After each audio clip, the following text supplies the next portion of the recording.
An editor's note. The first half of this video depicts a fictional destroyed Los Angeles. It was recorded and edited prior to recent real-world events, and is not intended to reflect them. My thoughts are with those affected.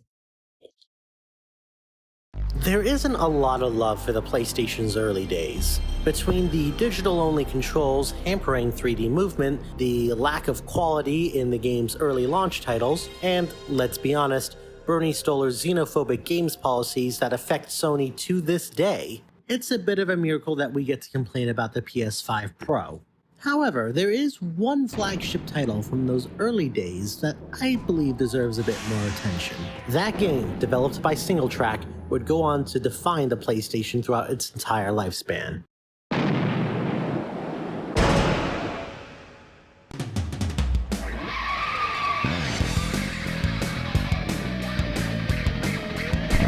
But alas, this is not the game we'll be talking about today. For you see, SingleTrack didn't just make one flagship title and call it a day. No, they kept going at it. And indeed, you could see a trailer for one of their other flagship games in the demo section of Twisted Metal. And that game is, of course...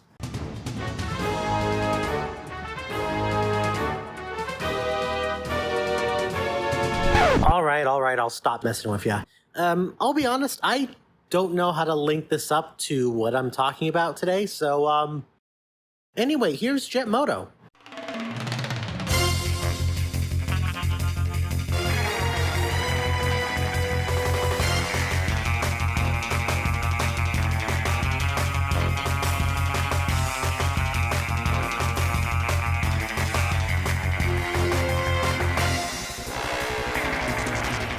Published by what would eventually become 989 Studios, Jet Moto, released in 1996, is often compared to Wave Race.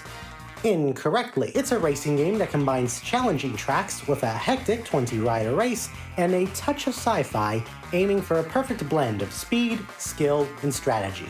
Okay, I'm sure we've all noticed by now, I'm recording this dialogue in bits and pieces wherever I can, so I'm sorry, my voice is going to sound very inconsistent throughout this entire thing. I don't have a recording set up like I used to, but bear with me, we're gonna get through this together. Despite a rocky start, the game sold well enough to spawn sequels, and though it didn't become a blockbuster franchise, it thrived on the PS1 before disappearing at the turn of the millennium, only to resurface over 2 decades later with ports to the PS4 and PS5. What could have led to the series being quietly cancelled? Well, that's what we're here to find out, isn't it? This is the story of Jet Moto, Sony's forgotten flagship.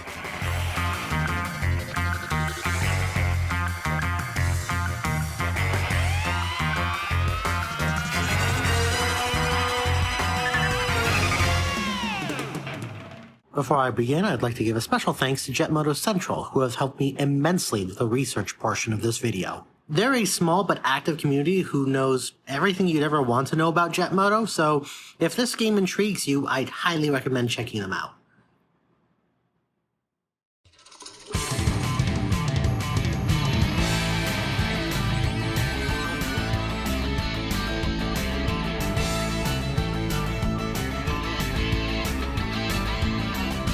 Like many games of its time, the idea of Jet Moto came from a group of developers that wanted to make something cool. In this case, a sci-fi motocross race with all the chaos that entails.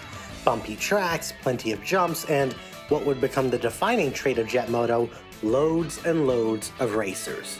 The AI would also be trained to drive like a real human would, running up and down the grid, going bumper to bumper, and of course, making the occasional mistake.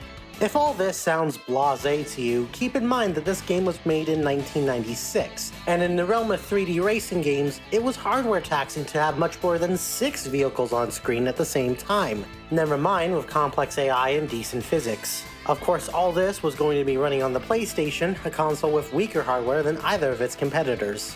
To give you some perspective on how much of a performance cost this was, while most gamers today expect a racing game to run at 60 frames per second, Jet Moto on the PS1 aimed to hold 20 frames per second. How quaint.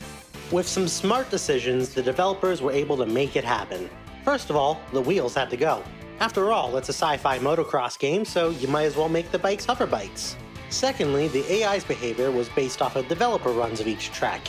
ensuring that all racers would be as able to use all the game's tricks as the player is. The physics were the final roadblock to making the game run as well as single track hoped for. The player's physics are based off of real-world particle physics, fitting as the lead programmer Travis Hilton did some work on it as part of his master's degree. However, this ended up being so computationally expensive that a second set of much simpler to calculate physics had to be developed for every non-human racer to use. This also meant two-player races are strictly head-to-head on the PS1 version, without any AI to race with. The later PC version allows up to 14 racers via its networked multiplayer mode. Regardless of what anyone may think of it, Jet Moto was a technological triumph for the console, and I think the developers should be proud of what they managed to accomplish. In my mind, however, a game is only as good as its gameplay. So, is it any good? Well, it's complicated. First, let's start with the positives. The game does its best to sell the motocross aesthetic. With comic book style artwork, 20 unique riders in every race, a great rock soundtrack, and courses that put the game's physics on full display. Most of the aesthetic choices are definitely of its time, especially with the graphics that look basic by PS1 standards. But when put all together, it gives the game a charming personality that you just don't see these days. In an oddly forward-thinking move, they even give you the choice of who you'd want to be presenting a trophy at the end of each race. Normally, it's the rider's choice, a female presenter for men and a male presenter for women. However, you can choose to always have the presenter be male or female.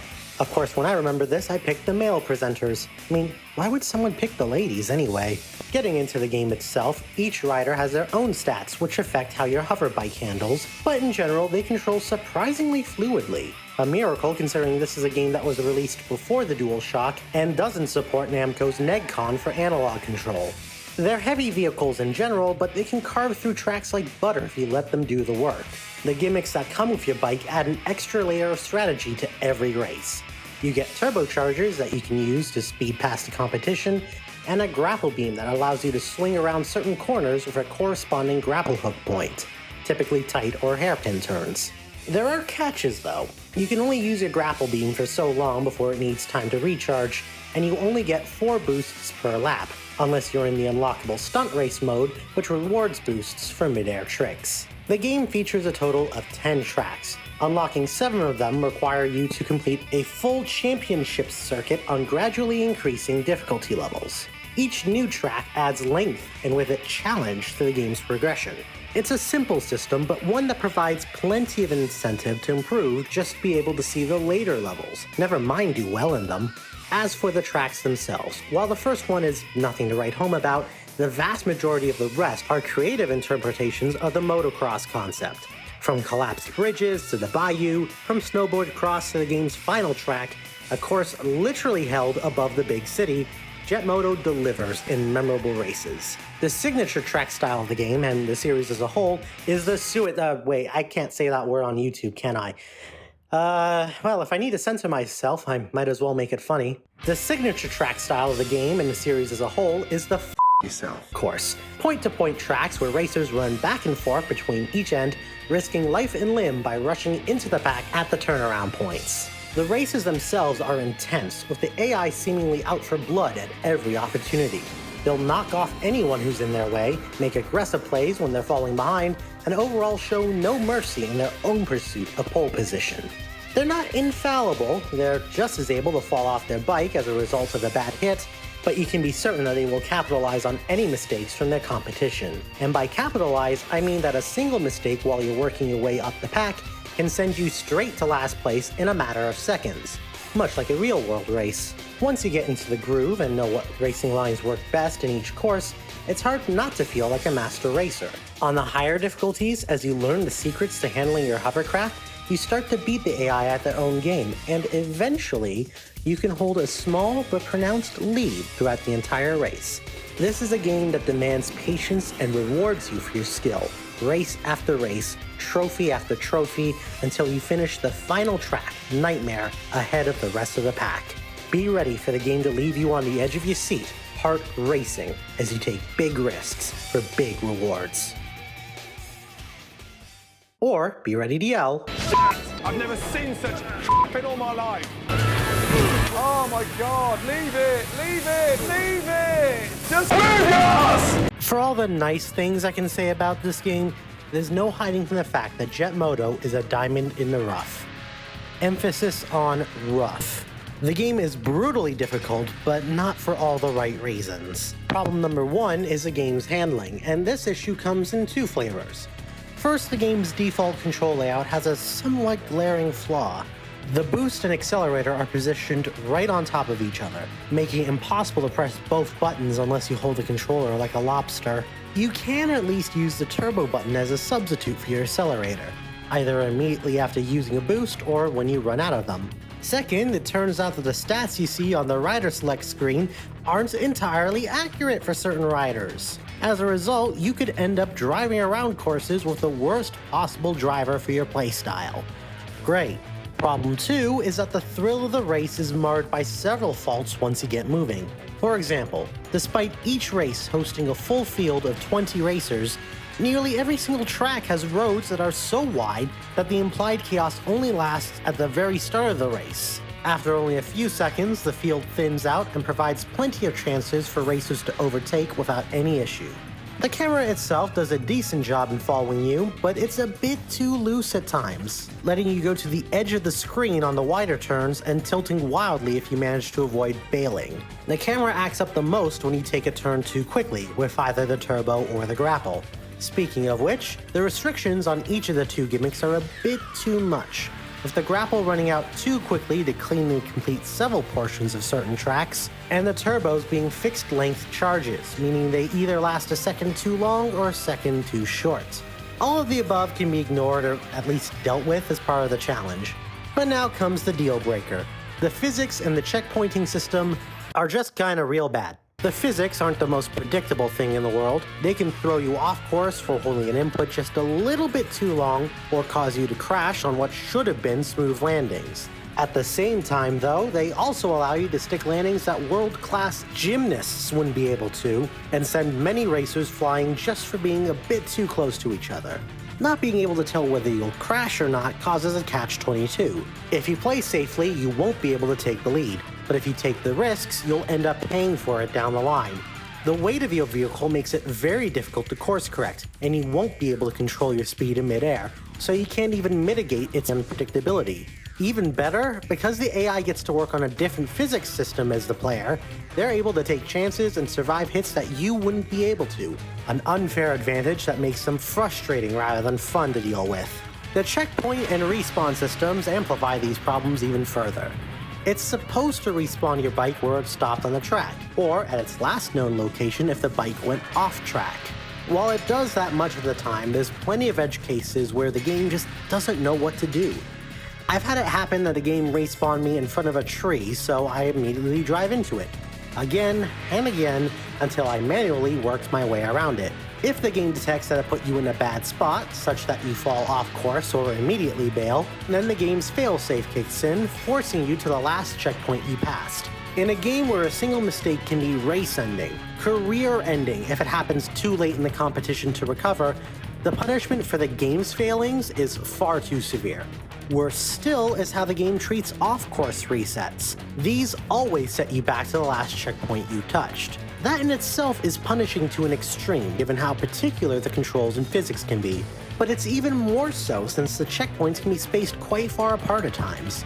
Willpower, the second most difficult track in the game, is very prone to this, especially in the final ascent towards the finish line. Any mistake from this checkpoint just past the rocky arches all the way to the top of the ascent here, and you will almost certainly be sent to last place, since there are few guardrails to ensure that your bike doesn't fall backwards down the course. And by the way, the checkpoint in the middle of the ascent does nothing to stop this from happening. Now imagine this happening on the final lap, near the end of a 10-race championship where every point counts. Not cool, pun intended. All these issues combined mean that it's best to stick with the few bikers that are statistically better than the rest. Just be able to outpace the others and beat the odds of the game screwing you over. If you've seen racing game videos where everyone is the same rider or vehicle, this is why. Thank God this game lets you save after every race. It's a damn shame that fumbling these two aspects is enough to sink the rest of the ship along with it.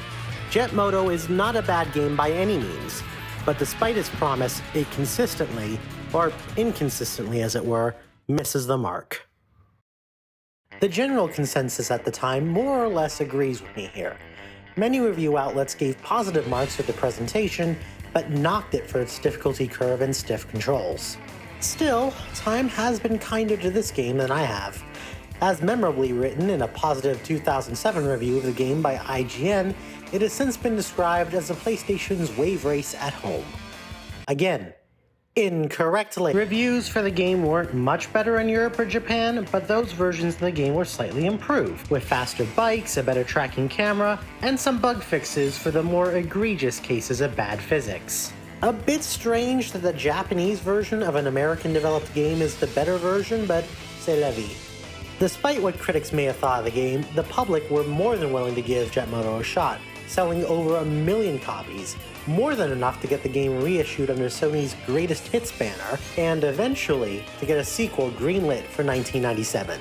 The sequel was announced at E3 of that year, and people lucky enough to be subscribed to the earliest issues of the console's CD-ROM magazine, PlayStation Underground, boy, that's a topic for another video, would get a chance to test drive the game like the press did on the show floor. It looked and played almost exactly like the original Jet Moto. This early version did support the dual analog controller, one of the only additions to this game at this point, but it just sucks. Wrecking your hover bike even once renders you unable to move from a standstill for the rest of the race. While critics at the time were patient with the first game, they had their knives out in preview articles for the sequel, saying that players are better off sticking to the original and that Jet Moto 2 will offer little to existing fans. With all that in mind, you would expect Jet Moto 2 to have a similar reputation. A standard sequel that doesn't change things up, middling if somewhat harsher reviews, and at least having the upside of being reviewed favorably in retrospectives like this one. But you'd be wrong, because Jet Moto 2 improves on the original in nearly every way.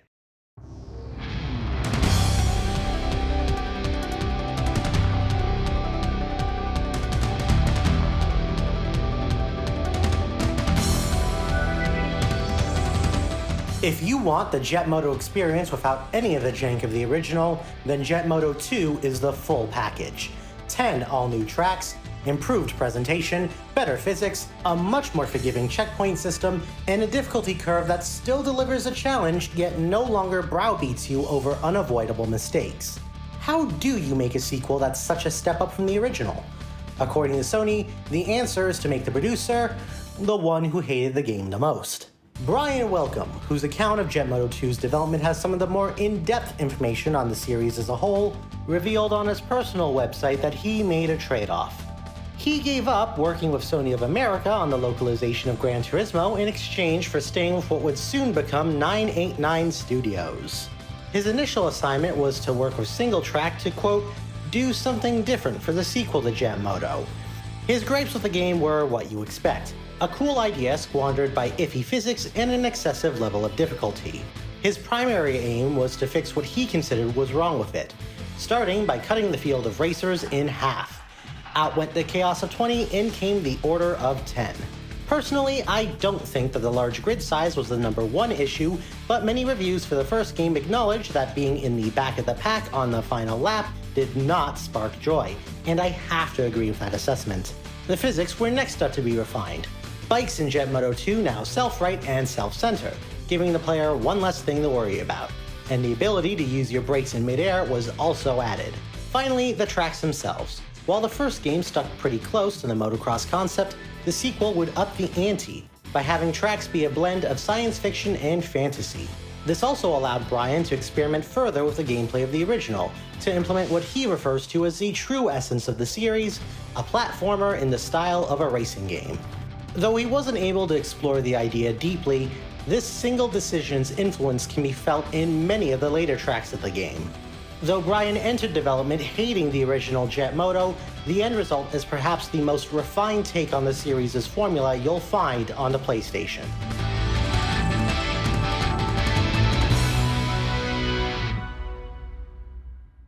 Before we begin, a bit of a disclaimer. I'm playing the Japanese version of the game, renamed Jet Moto 98. This released a year after the US version and has several quality of life improvements over the original, which I'll point out as we go along. Again, this being an American game, no idea why the Japanese version is the better one.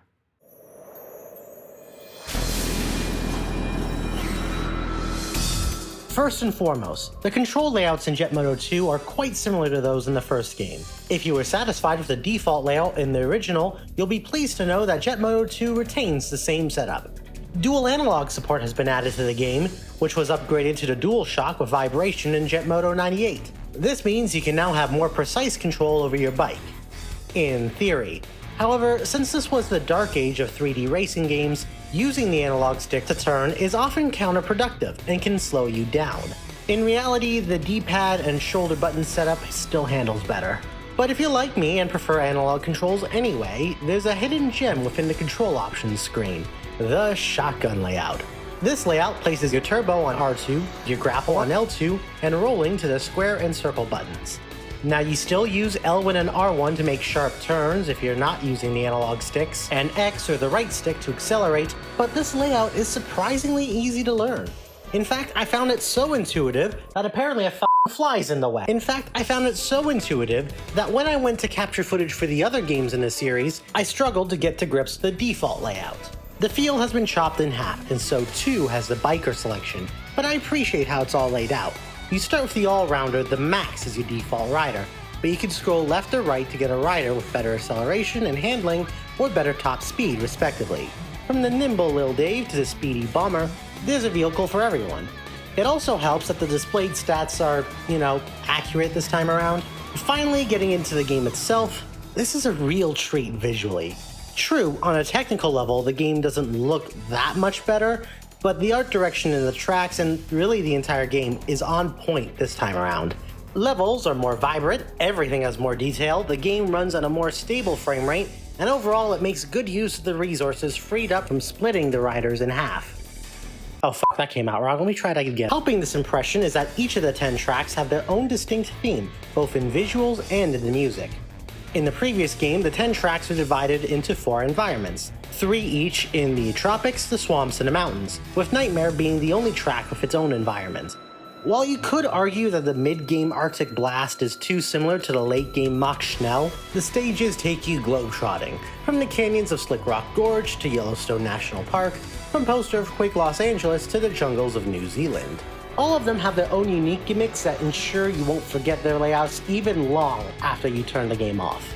The yourself courses are back, with 4 new flavors to choose from: Baja Blast, Rocky Road, Cotton Candy, and the final track, Heaven and Hell. Each one of them also have memorable set pieces, from Rollerside's Bell Ringer to Meltdown's numerous blind corners and lava flows. Nebulous's 2 separate environments, complete with 6 separate music segments, stands out to me the most, separating the light-as-air heavenly roads to the hell that is QuickTime Event-esque speed platforming. The grapple points in almost every track, are also much more satisfying to drive through, thanks to the improved grapple beam and turbo boosts.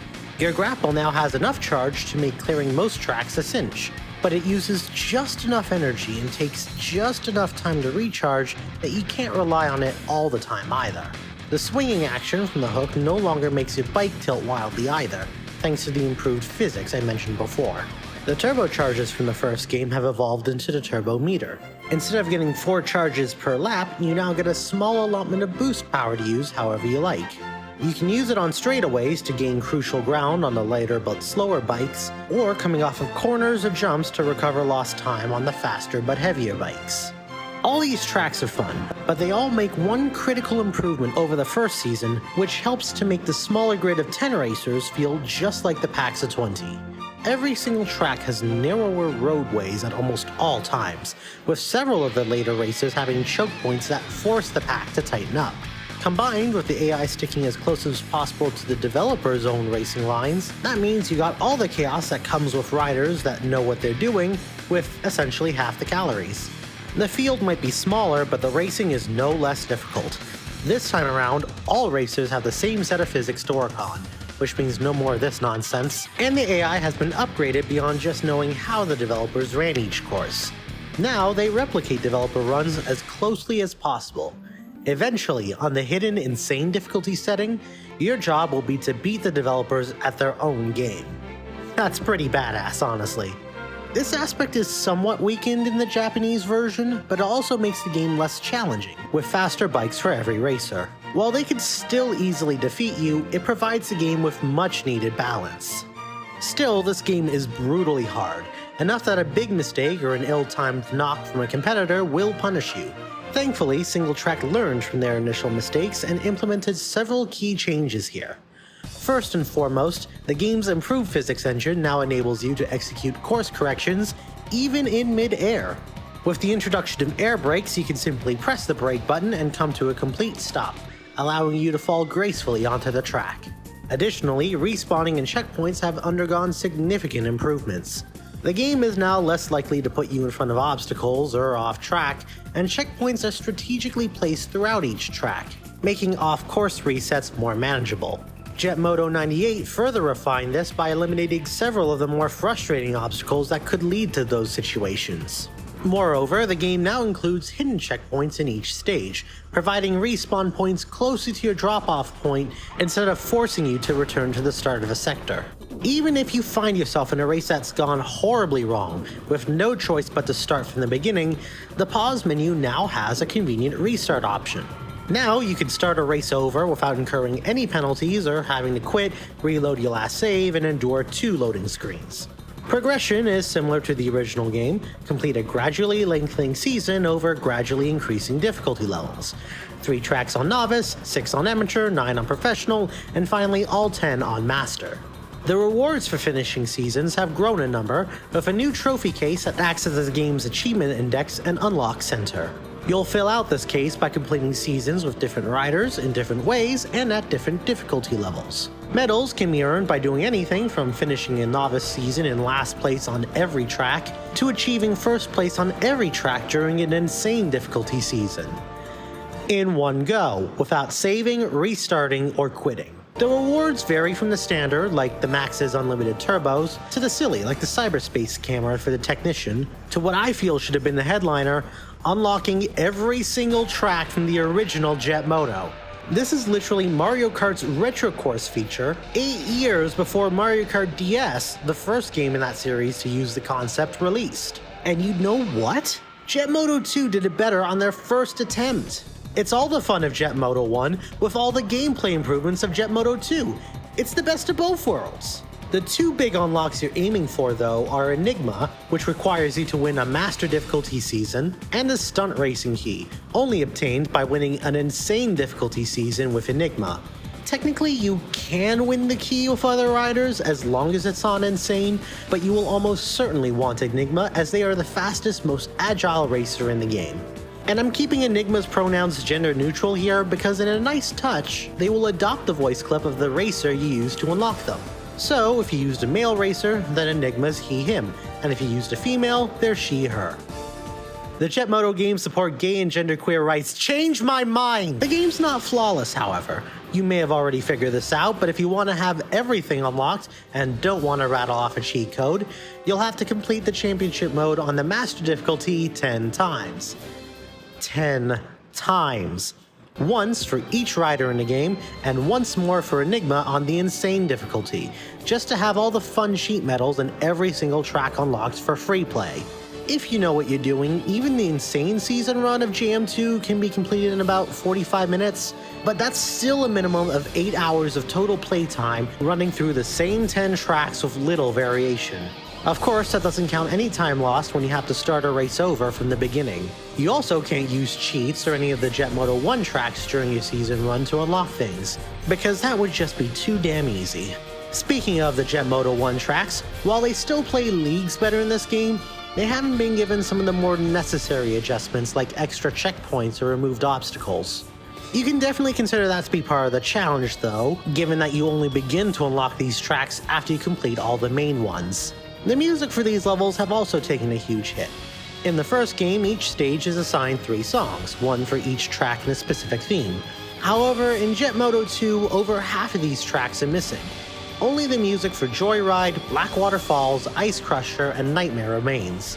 Obviously, space limitations were the reason behind this decision. I'm sure Single Track didn't want to justify releasing a 2-disc game for the sake of some music. Nevertheless, it's a noticeable downgrade. As for the new tracks and their music, and keep in mind music tastes are incredibly subjective, while each one fits the theming of their respective level, the soundtrack as a whole isn't as memorable as the first games. The songs from Meltdown, Aftershock, Arctic Blast, and Nebulous are fantastic, but the rest just don't do it for me. I don't know why, but they aren't bad either. Last but not least, I want to be transparent about what players can expect. The final track, Nebulous, is plagued by flashing lights in the Hell section. This is why I've been using edited clips and still images for that part of the game. This is definitely a product of its time. The CRT displays that were still prominent in people's homes at the time made flashes of light like these tolerable for non-epileptics. In our modern-day reality of LCDs and flat-panel displays, however, they simply aren't visually appealing. Still, those are only minor nitpicks in what is honestly the best game in the series. Every single issue from the first game has been addressed in simple yet smart ways, and Jet Moto 2 is a standout title because of it.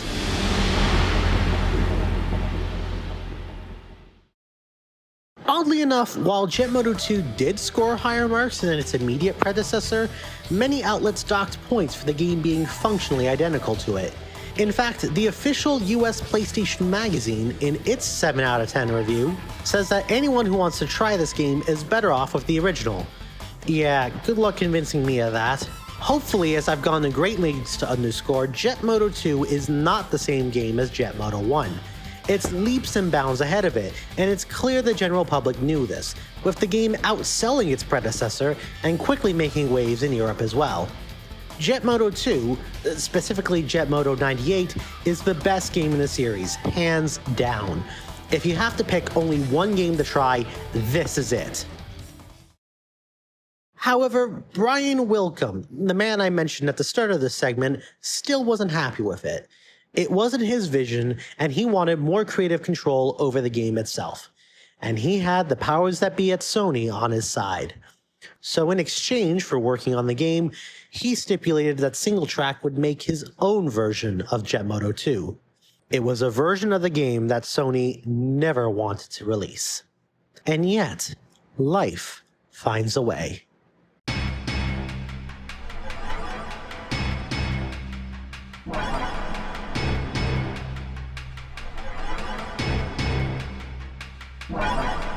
Jet Moto 2 Championship Edition, via one of the biggest screw-ups this side of Kenjiano cheating the ESRB, released in the guise of what would have been the greatest hits re-release of the original. It sold over 800,000 copies, likely off of the good word of mouth from the standard version of the game.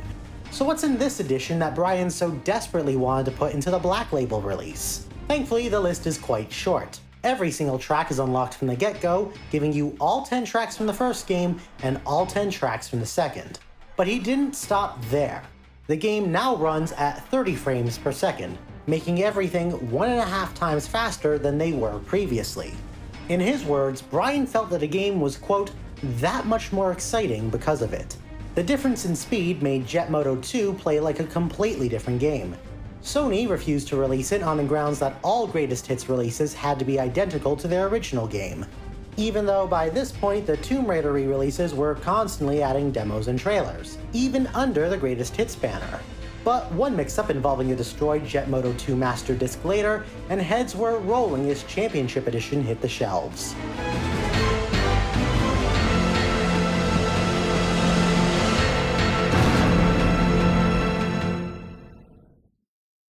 So, faster bikes, better frame rate, same great Jet Moto, right? What's the problem? The problem is that the game's bad now. Now, I am a little bit biased here. This is the version of Jet Moto 2 I grew up with as a kid, and later speedran to a world record of 25 in-game minutes. I don't think Championship Edition is horrible, but after playing all the other games in the series for this video, I can safely say it's the worst. First up, while every course is available from the start, the secondary reward for completing a Master Season with each racer is still locked. Keeping Enigma locked behind a Master Season win makes sense, since they're already hard to control. Keeping the cyberspace mode locked doesn't, especially when that still means 11 separate full seasons are needed to unlock everything. Secondly, the game may now run at a much smoother frame rate, but it comes at a huge cost. The number of racers had to be cut from 10 to 4 in Championship Edition.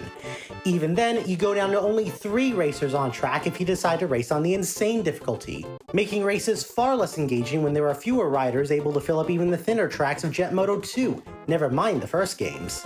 True, the game is a lot more exciting now, if by exciting you mean so fast that it caused me dizzy spells, because hypertension's a bitch when your heart decides to match the speed of the game.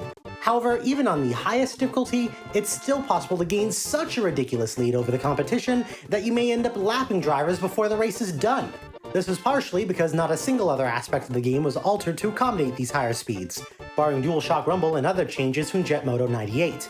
Now everything's out of whack. From riders being able to plow through barriers to go off track, to the AI seemingly unable to take advantage of the new speed, to every single JM1 track playing like garbage because you're now riding bikes that are not meant for those courses. Being in midair happens far too often now, since coming off even the slightest incline at too high of a speed is enough for you to take off. This is bad because you spend precious seconds either going off course or having to apply the air brake so hard that you lose all momentum and have to waste more time getting back up to full speed. So what happens as a result is that you have to relearn how to do every track all over again. Nebulous and Rollerside in particular are right up there with every single JM1 course in that these bikes are now no longer meant for them. It's bad enough that these 2 tracks, probably the best in the original game, are now the 2 worst tracks in Championship Edition. It makes this game feel less like Jet Moto and more like F-Zero GX, though that game has much more responsive controls. Speaking of which, the controls for your bike, fine-tuned for the much slower pace of the original, are now too touchy on the accelerator and brake, and nowhere near responsive enough for steering, making course correction impossible once more. A DualShock controller is practically required just to have finer control at speeds like this, and because this was still the dark days of 3D racing games, you only get analog control over your thrusters by tilting the right analog stick up and down. If you didn't take my advice on picking the shotgun configuration, be ready for some finger gymnastics as you stumble your way through the tracks.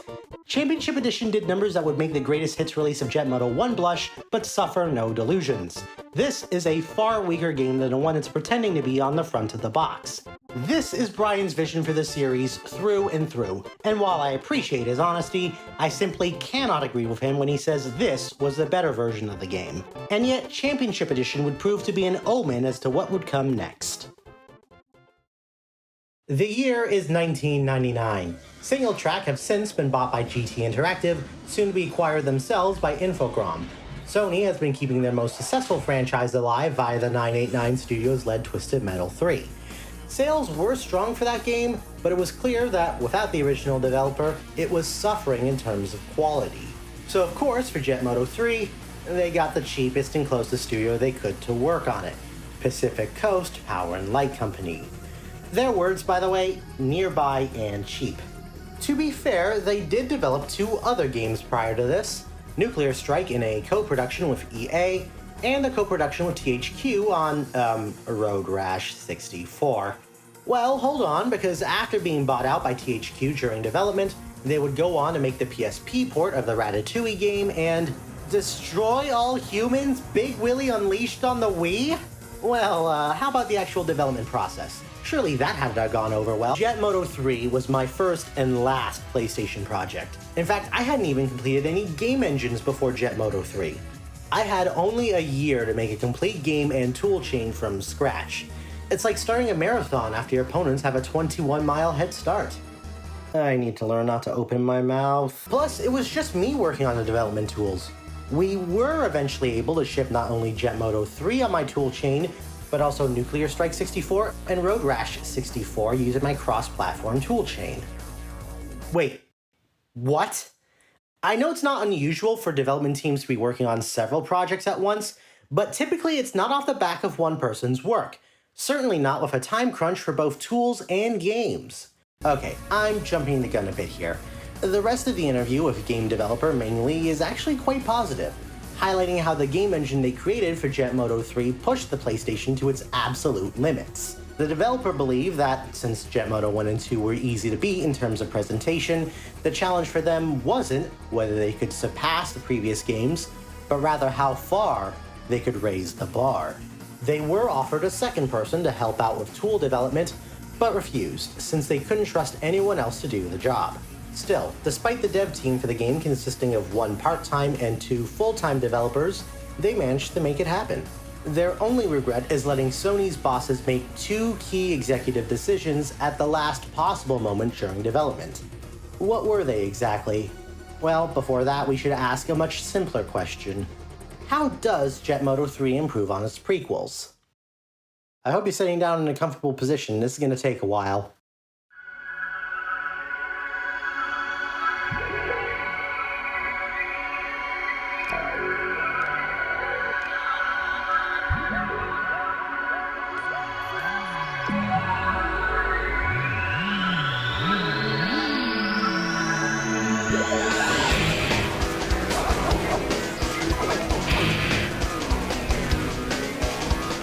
Jet Moto 3 is what happens when you let corporate make most of the decisions for a sequel. A game that, while better than Championship Edition, is filled with baffling design choices that prove 989 Studios learned all the wrong lessons from the game's predecessors. Man, still can't do this. Okay, in the original version of this script, I wanted to launch into a much meaner tirade than is appropriate, given what we know about the game's development. Now that I'm re-recording this, I want to make my opinion clear. This game is impressive on a technical level, and it makes me feel guilty starting this segment with the word in the title. Even more so for the unkind words I'm going to have to say at certain points during this segment. I'm putting this up front and center because I don't think JM3 is unsalvageable. There is a good game here, and who knows, maybe you'll like it just the way it is. I don't, but I'm not going to let it detract from all the hard work on display here. Regardless of whether it's the best of the best or the stuff that languishes in discount bins for years, it's incredibly challenging to assemble any kind of game. I should know, I've tried and failed numerous times to create even a simple visual novel, and that's assuming you're using a pre-built engine. At this point in history, every game employed its own unique engine of sorts, even on a system as easy to develop for as the original PlayStation. Programming is hard, modeling is hard, presentation is hard. As Ming Lee mentioned, working with the assembly language of the 3D graphics processor and changing its instruction sets is like a fantasy for someone who loves creating complex computer graphics. The developers deserve plenty of respect for all their hard work, and as you'll see as I get into this, my ire is aimed at those who forced their will on the project. Now, Pacific Coast Power and Light weren't picked just because they were nearby and cheap, although they were, but because the man leading the charge at the company, Don Traeger, was the one responsible for the Road Rash series of games at Electronic Arts. Combined with the talent he put onto the project, which, by the way, includes a programmer willing to rewrite how the console's basic functions worked, and it was clear that Sony still wanted the game to do well, even though this was a lower priority project for them. In their interview, Ming Lee talks about several of the programming tricks they used, like dynamically controlling the geometry of the water to allow it to both look good and play nicely with the bikes. This was to the point where collision detection over water was easier on the console than collision detection on land.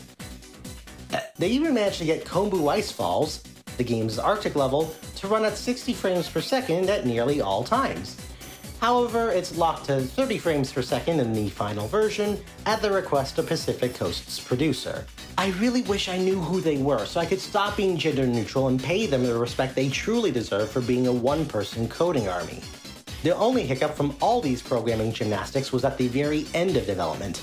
The final game wouldn't run correctly on the first 100,000 or so PlayStation units sold. This issue got the producer, Hunter Luisi, sorry man, you're in my line of sight today, into trouble because his testing team didn't catch it. Now, I don't have an early model PS1 to test this with for obvious reasons, however, time has largely buried this issue.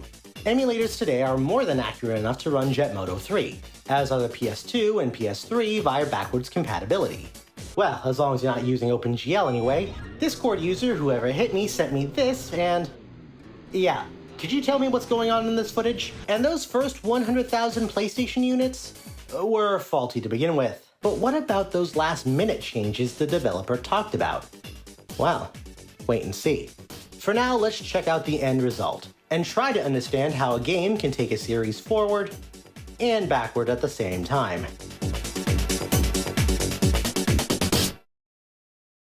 My initial reaction to Jet Moto 3 was overwhelmingly negative. the game abandoned the excellent art style of the first two games for a realism aesthetic that did not age well. It was evident that the game required more development time and extensive playtesting to meet the standards people had come to expect from the series by now. However, after doing research into the game and going back to capture more footage for this segment, my opinion of the game has actually turned around a bit. It's to the point where I'm doubting myself from that last monologue. You know, when I said, and who knows, maybe you'll like it just the way it is. I don't. Do I really dislike the game? Or am I ashamed to admit that it actually cleans up pretty nicely?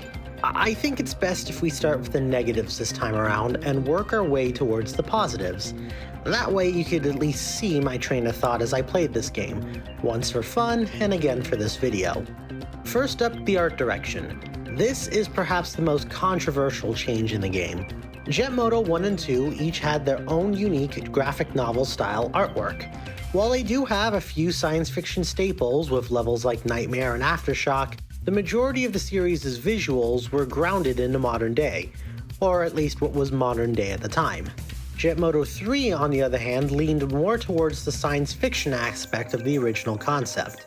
Although I can't be certain whether this was due to a time crunch or a deliberate design choice, the game wholeheartedly embraces the pre-rendered Y2K era aesthetic.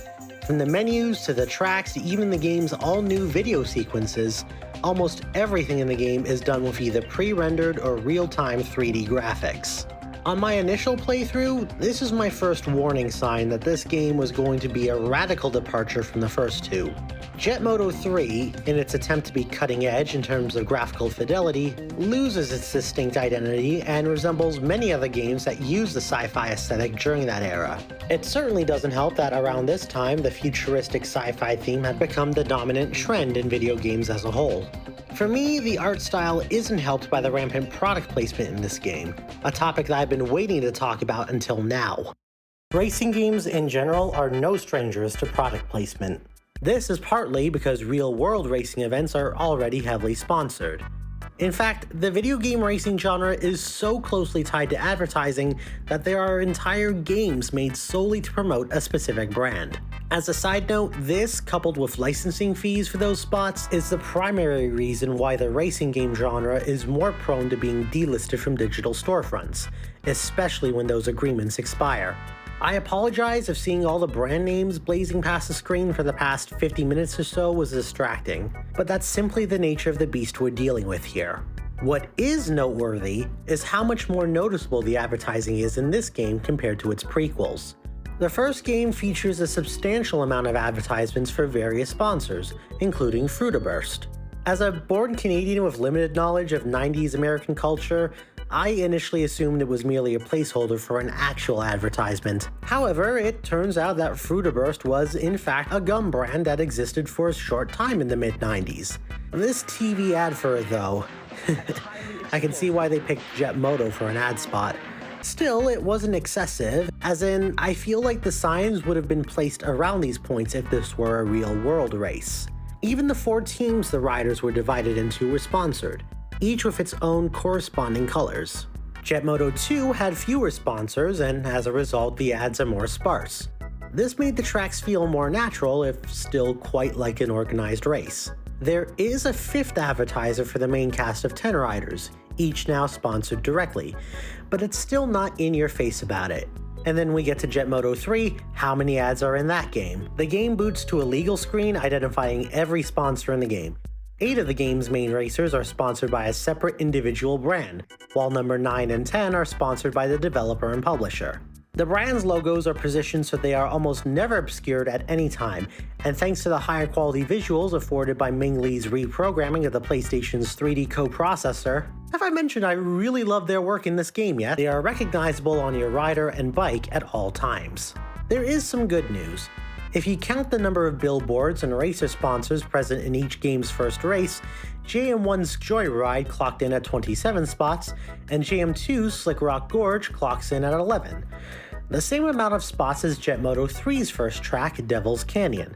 So the spots aren't actually more numerous, it's just that the game seems to be more focused on making sure you notice them. Rounding out my complaints about the presentation is the music. I feel a bit harsh saying this, but I'm specifically referring to the songs that aren't licensed. As with the previous games, there's a song for each course. 3 of these are licensed, a first for the series, and I'll discuss those later. The rest is composed by Mr. Chuck Dowd, 989 Studios' in-house musician. With the exception of 2 songs, the main menu theme that I'm playing in the background, and Sequoia Forest's opening guitar riff, I can't recall how much of the soundtrack actually, sounded like as I write and record this. It's quite generic throughout, appropriately themed to each level, but nothing truly memorable. Now let's talk about the gameplay. I'm sure you can tell from the footage how much I'm bouncing around. It's clear that there's a disconnect between all the moving parts of this game, so let's examine this one piece at a time. Starting with the control layouts. They did in fact change the default control scheme. Honestly, this was overdue, since the triangle button for using a boost was just awkward to use. So what did they change? They placed the grapple beam on L2 and R2, made L1 and R1 do double duty as sharp turn and roll buttons, made the circle button the new hop feature, so far so good, and left the triangle button as is.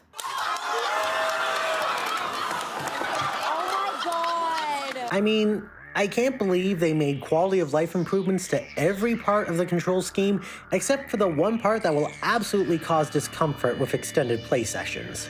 What's even more frustrating is, unlike Jet Moto 1 and I believe 2, you can no longer hold the triangle button when your boost runs out as a substitute for your accelerator. Meaning if you want to be able to keep moving without letting go of the gas, get out the claw.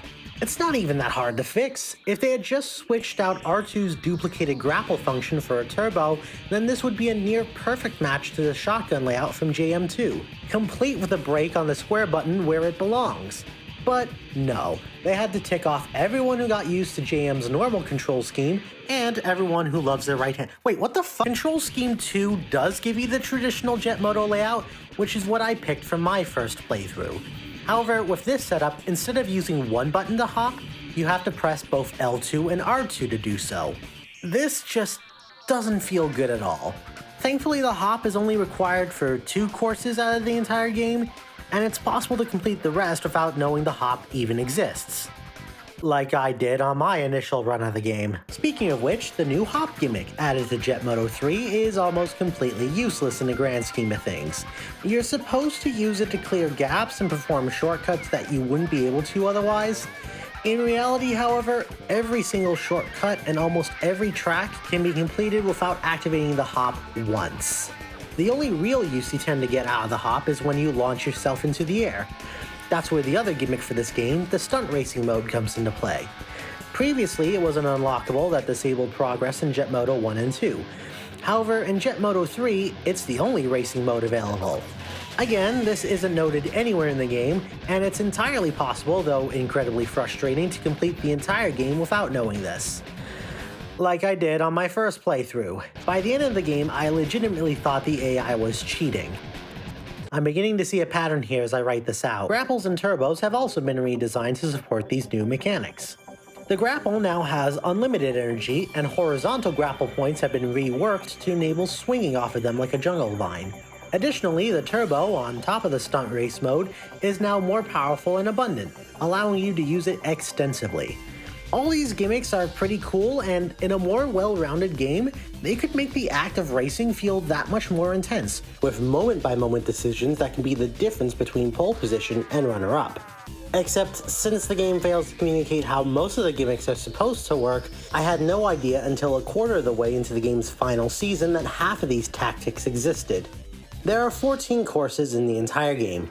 No tracks returned from the prequels this time, but this does mean Jet Moto 3 has the largest selection of original courses out of the trilogy.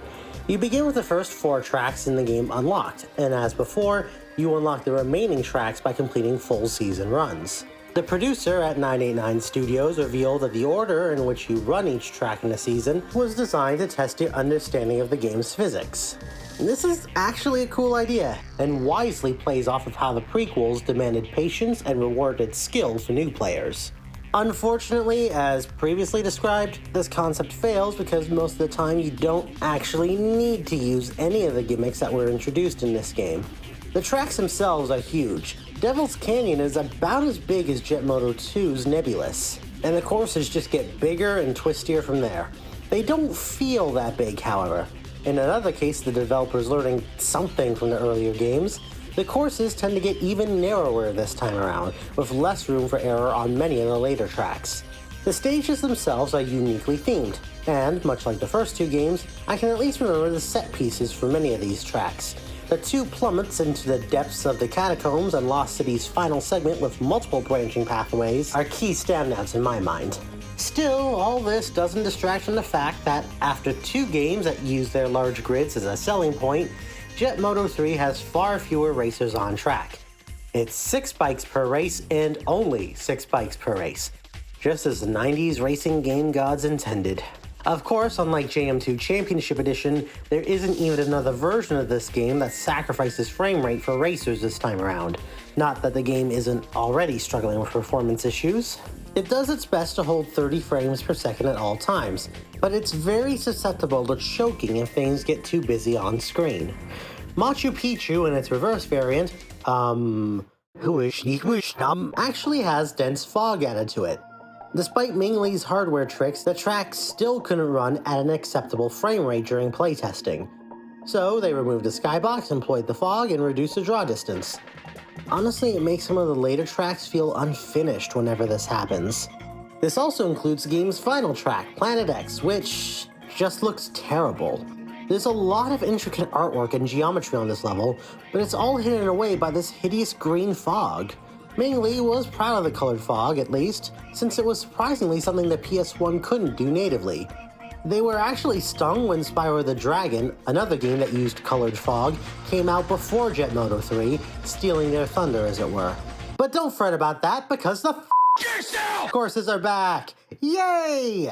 Except, oh no, these courses in Jet Moto 3 aren't nearly as exciting as they were in JM1 or 2. Even though these levels are still fun to drive through, the whole point of these end-to-end races was to make you deal with the large packs of 20, then 10 racers flying at you at the turnaround points. In Jet Moto 2 CE, and especially 3, this original intention is lost, and what you're left with is a standard out-and-back style of race, with only the track's layout and gimmicks to provide a challenge. There's also only 2 of these in the entire game, likely because the developers discovered that these kind of races aren't as fun when the field isn't large enough to cause chaos at each end of the track. And man, in the subway level, they even fork one end of the track into 3 long pathways, which makes it even less likely you'll run into a competitor. The racing is just as hard, if not even more so than the previous games. However, like JM1, it's not for all the right reasons. Once again, that's because it all has to do with how Wingus and Dingus over here, the checkpoint and physics systems are implemented. First, the physics. Am I playing Jet Moto or Pinball? I mean, naturally, since JM3 has been programmed in a radically different way to its prequels, the way the bikes interact with the environment is different. Still, I would expect some kind of adherence to reality. Then again, considering how fast these bikes move even without turbo boosts, there's probably no chance of that happening even if you got the particle physics guy to work on this game. The sheer speed of the vehicles in this game, faster than even JM2 CE, already makes controlling your trajectory a challenge. There's a reason why you're now able to use the sharp turn buttons even when using the analog sticks this time. On the ground and on the water, it's not too bad, and at times it's actually pretty satisfying. Once you're in the air, however, all bets are off.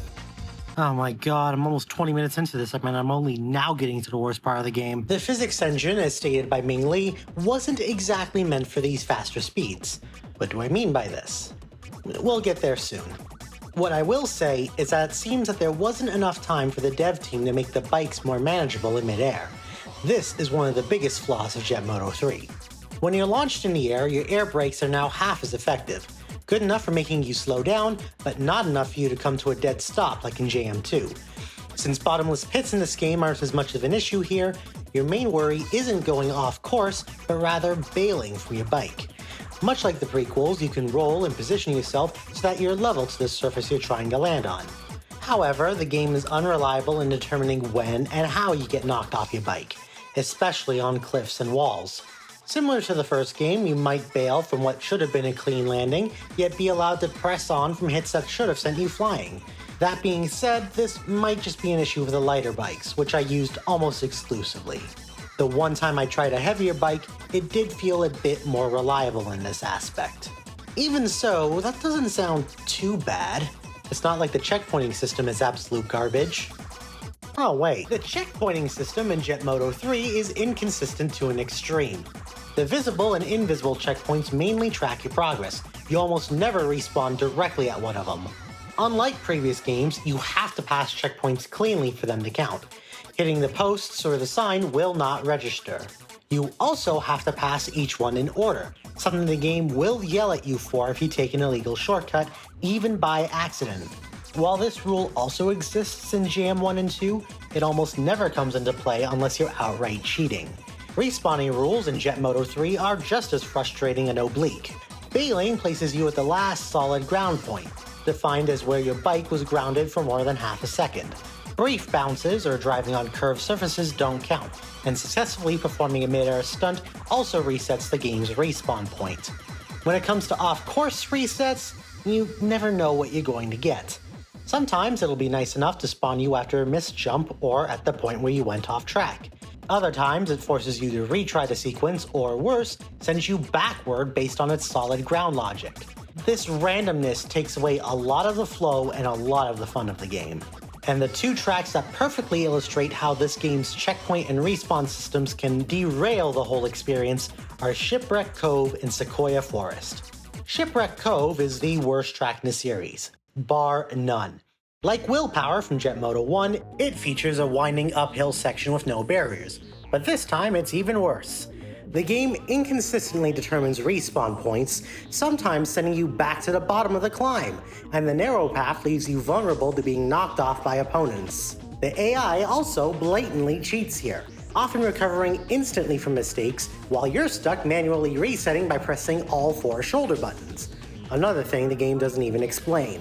While Willpower's challenge felt justified as a professional level track, especially near the end of its lap, Shipwreck Cove is a semi-pro track and throws this at you from the start, making it nearly impossible to recover if you're thrown off course early on.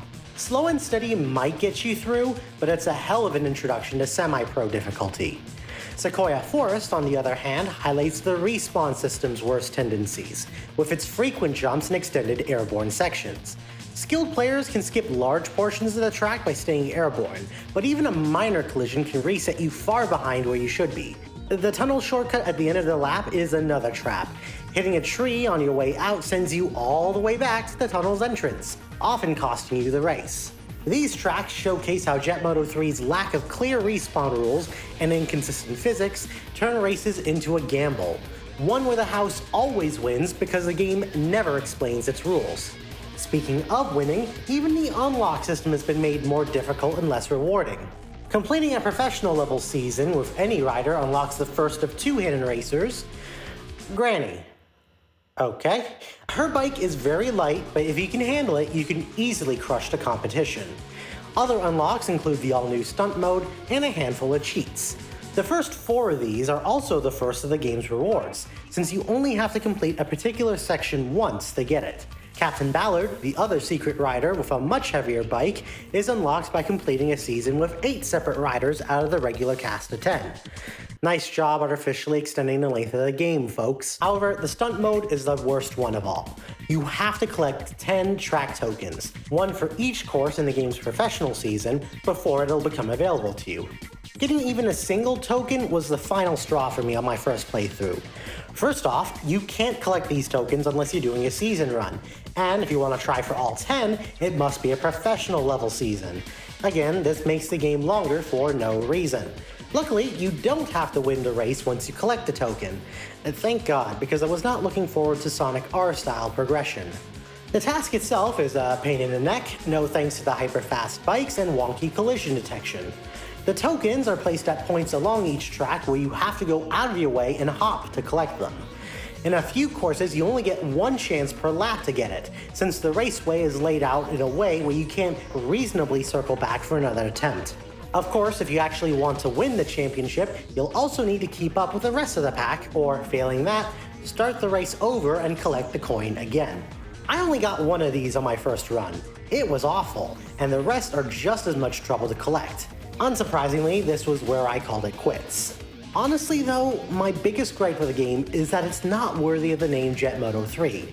It may have that name on the title screen, but honestly, this game could be called Wave Out XL, and my opinion would at least improve from not having to compare it to the prequels as much. The way the game looks, handles, and sounds is nothing like Jet Moto 1 or 2. By the time I finished Planet X, I was glad to be done with it. In my mind, the 4 championships were all I needed to play. I thought the game was little more than a pale interpretation of the original, with none of its benefits and all of its mistakes. And then, I started replaying the game to capture footage. Okay, now that I've explained why I had such a bad time with this game on the first playthrough, I can actually start to give Jet Moto 3 some praise. As much as I understand why this game wasn't as well received as the first two, JM3 did not deserve the reputation it got at the time. Let's circle back to the presentation and set aside the controversial art style change for the moment. I've not been subtle about Ming Lee's contribution to this game, not only because it's the glue that's holding the whole thing together, but also because, for the original PlayStation, this game looks drop-dead gorgeous, especially when it runs at its cap of 30 frames per second. Everything just looks so smooth and surprisingly detailed for this system. There's plenty of texture warping, sadly, since the developers had to keep in mind that you could go anywhere on the track. However, and here's where I risk a controversial opinion, Jet Moto 3 is one of the very few games to be improved greatly with modern emulation techniques. High-resolution renderings sharpens the game up for modern displays, PGXP removes the PS1's texture and polygon twitching, and CPU and GTE overclocking forces the game to render at 60 frames per second as much as possible. The end result is probably the best way to play the game today. As for the music, I still have 3 tracks I've yet to talk about. These songs, done by the band Juno Reactor, are the best in the entire game. Their tracks were intended for an LP of theirs, Shango, and the 3 of them debuted in this game. Now, I can't play much of these songs at all here because I'm not sure YouTube will give me the full 7-second allotment on copyrighted music, but I can play you a second of each. Thankfully, the album that holds these tracks is on streaming services, so you can listen without playing the game. You'll find the songs for Devil's Canyon, Volcano Island, and the Catacombs under the names Pistolero, Hulelam, and Badimu, respectively. Next up, the racer selection. You've still got 10 to start with, some supposedly returning from previous games even though they don't look the same. The stats of the bikers, though no longer smooth gradients from fast acceleration to high top speed, are still grouped together in a similar manner. You have 4 light riders, 3 speedy bikes, and 3 all-rounders, with Granny and Captain Ballard being the hidden Enigma-like racers. This is a pretty good selection overall, and since this game has a bit too much speed at times, this helps give you some control over how your bike handles. Some control. As for the game itself, even if it doesn't handle like a Jet Moto game, there is still a flow that you can learn as you play it. Your mind just adjusts to how the physics system interacts with your respawn points in your bike. Once you're confident in maintaining full control, you can start to take serious risks for huge payoffs. And the game will make damn sure you know how to do it too. And it all has to do with the 2 big additions to the game: freedom of movement and plenty of shortcuts. Jet Moto 1 and 2 were more or less straightforward affairs. The tracks are all walled off in some manner, and though there are a couple of shortcuts or alternate routes across the cumulative 20 tracks, there are really no frills to them. Jet Moto 3, in its attempt to run as fast as possible, ditches most of those invisible walls and replaces it with the ability to speed through or skip many parts of the tracks, using all of the tools in hand to do so. Tired of the waterways in Lost City? Might as well jump. Need a boost in a hurry? Do a flip! Have to risk it all in the catacombs? The grapples here will save your life. Hunter Luisi took a lot of pride in ensuring that the game felt as open as possible. A big part of achieving that came from adding as many shortcuts and alternate paths as possible. Though most other shortcuts in the game don't actually need much more than a high enough speed, the grapples and hop make executing these shortcuts much easier. There are even a couple of shortcuts where you have to hop, swing, or both to get to them.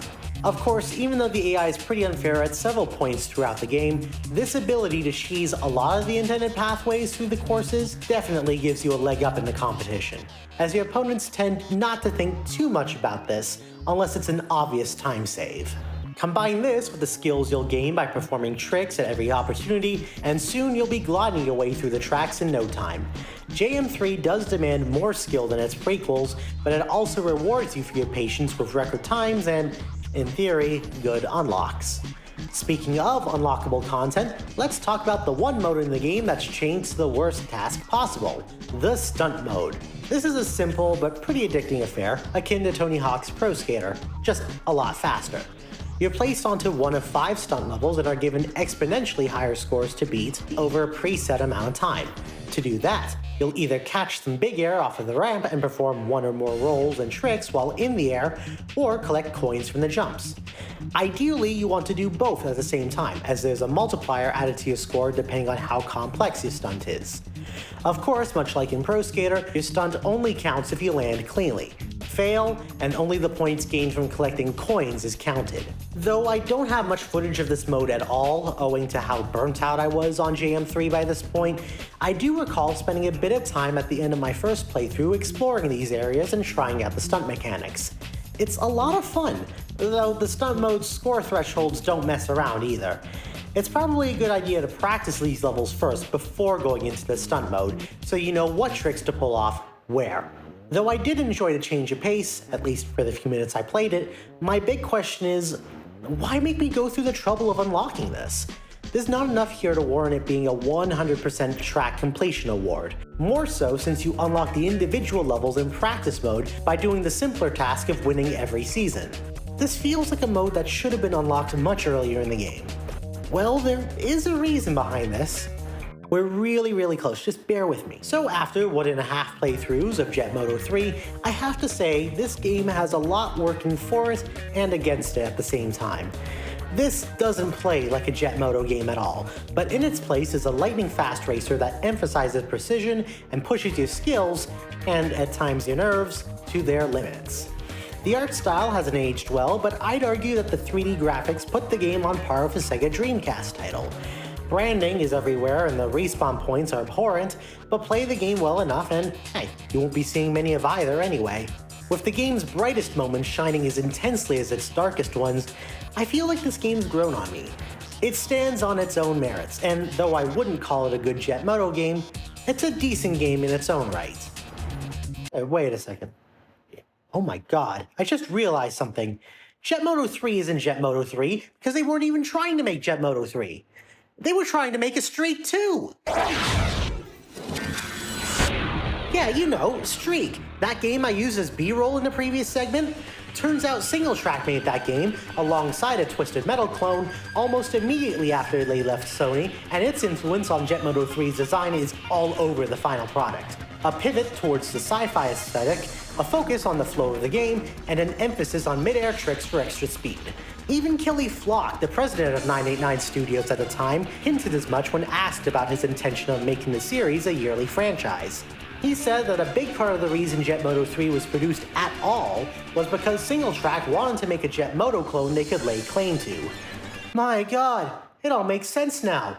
989 literally just wanted its own Streak, with blackjack and hookers. And in the end, they forgot the Streak and just called it Jet Moto 3. Oh, and that's all before I bring up the man of the hour, Hunter Luisi, the person behind every single failure of Jet Moto 3. But Seth, you yell at me, that's a bold claim. There's no way you can prove it, especially when it happened 26 years ago. Hold that thought, my friend, for you see, life has a way of revealing the truth. It's finally time to talk about what he and his partners at Sony demanded for the final version of the game.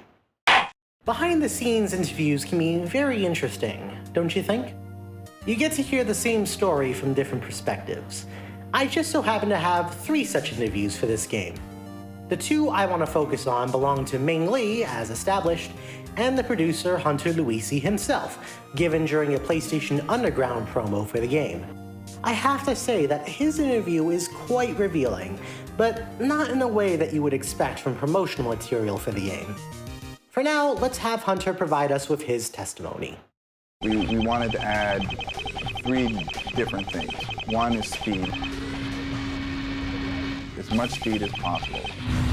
We really wanted to take away all the barriers that were in 1 and 2, limiting the player where you can go and where you can't go. And this time, pretty much, if you see it, you can drive on it. We added Stunt mode, which everyone has been dying for. It's a hidden mode, so you're going to have to figure out how to open it. Everyone got that? Good. Now, let's cross-examine this. We wanted to add 3 different things. One is speed. As much speed as possible. Objection! Was it now? You know, that's pretty strange to hear, given what Ming Lee had to say about that. JM3 was designed to be played at a much, much slower speed. It was much closer to JM1 and 2 for probably 80% of our development. Sony insisted on helping us tune the game in the final few months before we shipped. They cranked up the speed and power of the bikes. Although the only publicly available prototype version of the game is still faster than the previous entries, the bikes are somewhat slower in that build. This suggests that had Sony begun interfering with the bikes at that point, it was only a few months before the game's actual release. Additionally, the demo reels in the final version, which only play if you wait on the title screen for far longer than anyone reasonably would, demonstrate the game playing at a much slower pace.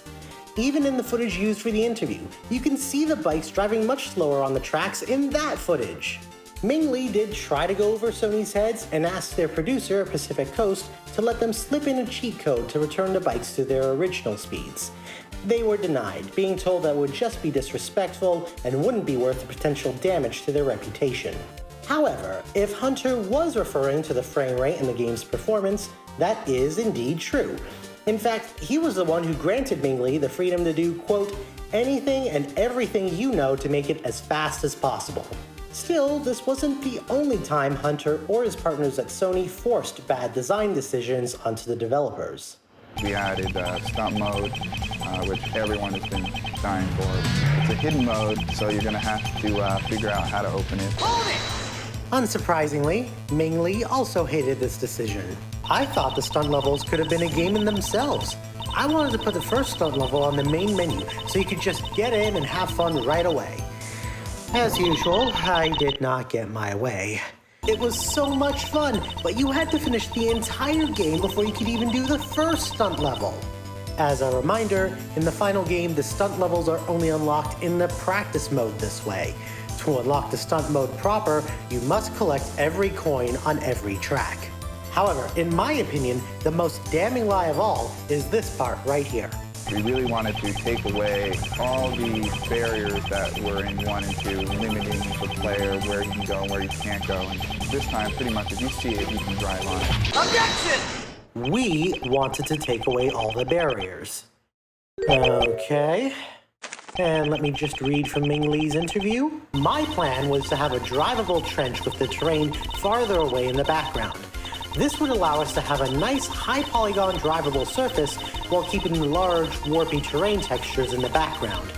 So, when our 989 producer insisted that in Jet Moto 3 we should be able to drive anywhere because you could do that in 1 and 2, I had to correct them by loading up the previous games. I showed him how, on the very first level, there was a 15-degree grade berm that you would think you could drive on, but was blocked by an invisible wall. Immediately, he deemed that ridiculous and insisted that in Jet Moto 3, we capture the true spirit of the game, which was to be able to drive anywhere. And there it is! The unforced error that irrefutably demonstrates Hunter Luisi's complete lack of understanding of or interest in what constitutes a successful Jet Moto game. Recall what I said about Jet Moto 1, where I emphasized the significance of numerous racers as a defining characteristic. Furthermore, think back to Jet Moto 2, where Brian Wilkins sought to expand the motocross concept by incorporating more platforming elements. Heck, even Championship Edition, where I noted how increasing the game's speed does not necessarily make a better racing game. Apparently, Hunter disregarded all of that, even after a developer explicitly informed him of his error. This decision, coupled with others made by him and his partners at Sony, is largely responsible for the negative aspects I can attribute to Jet Moto 3. His apathy is to a point where, despite Brian's efforts to avoid comparisons to Wave Race and Jet Moto 2, Jet Moto 3 puts players back on the water-based tracks and pathways for all 4 of the Novice season courses and the first semi-pro track. That's half of the game's 10 regular courses that just beg the comparison to the N64 title, which at least one outlet did! And this time around, the comparisons to it were not favorable.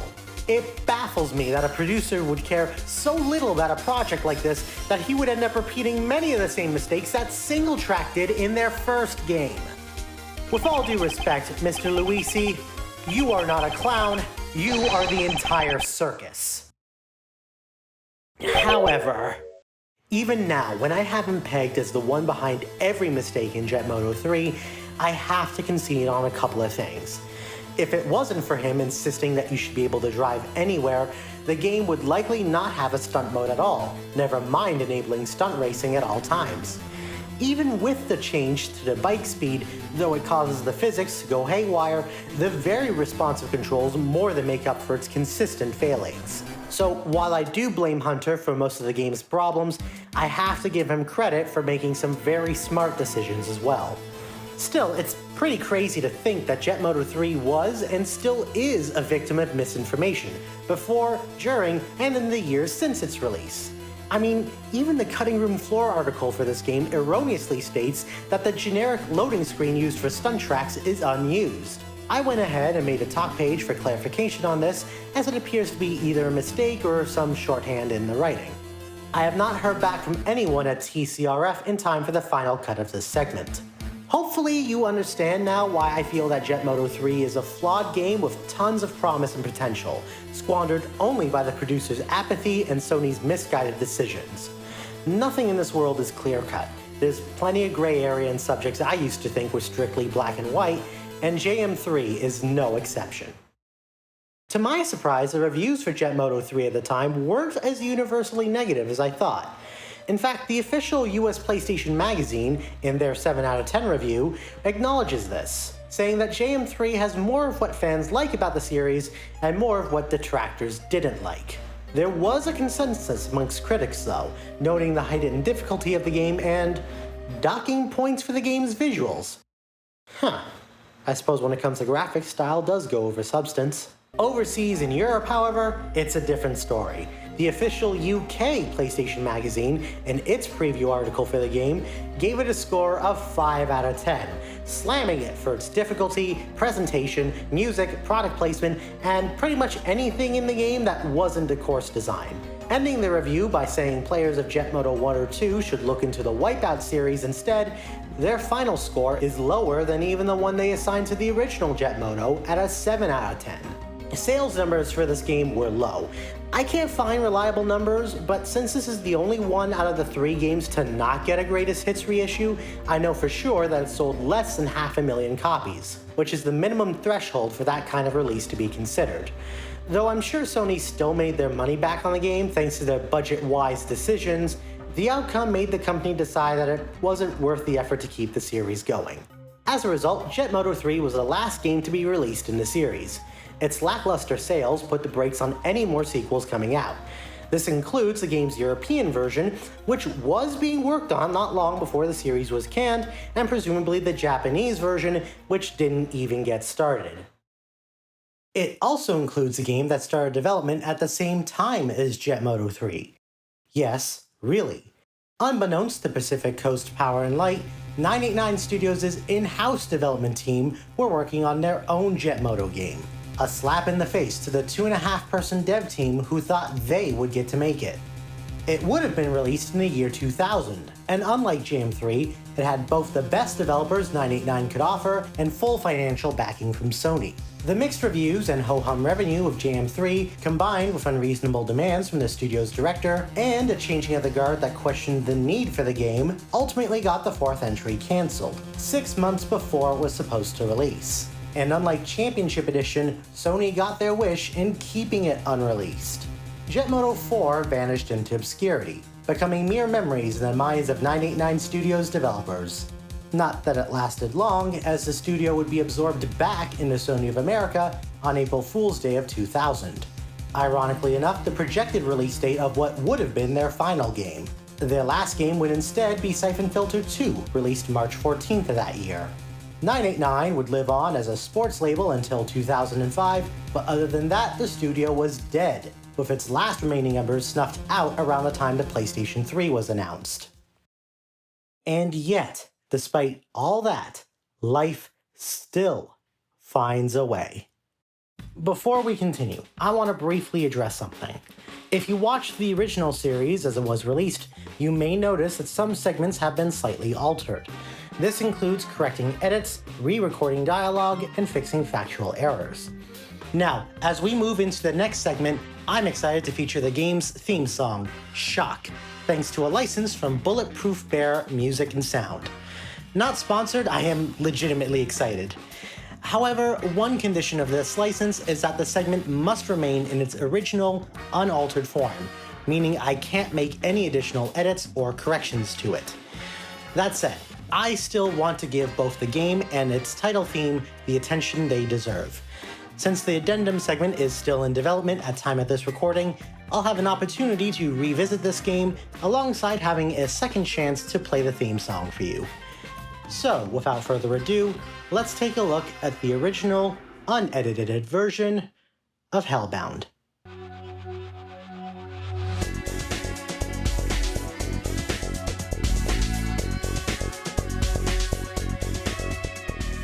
In 2014, fans found and unveiled 989's swan song, Jet Moto 2124.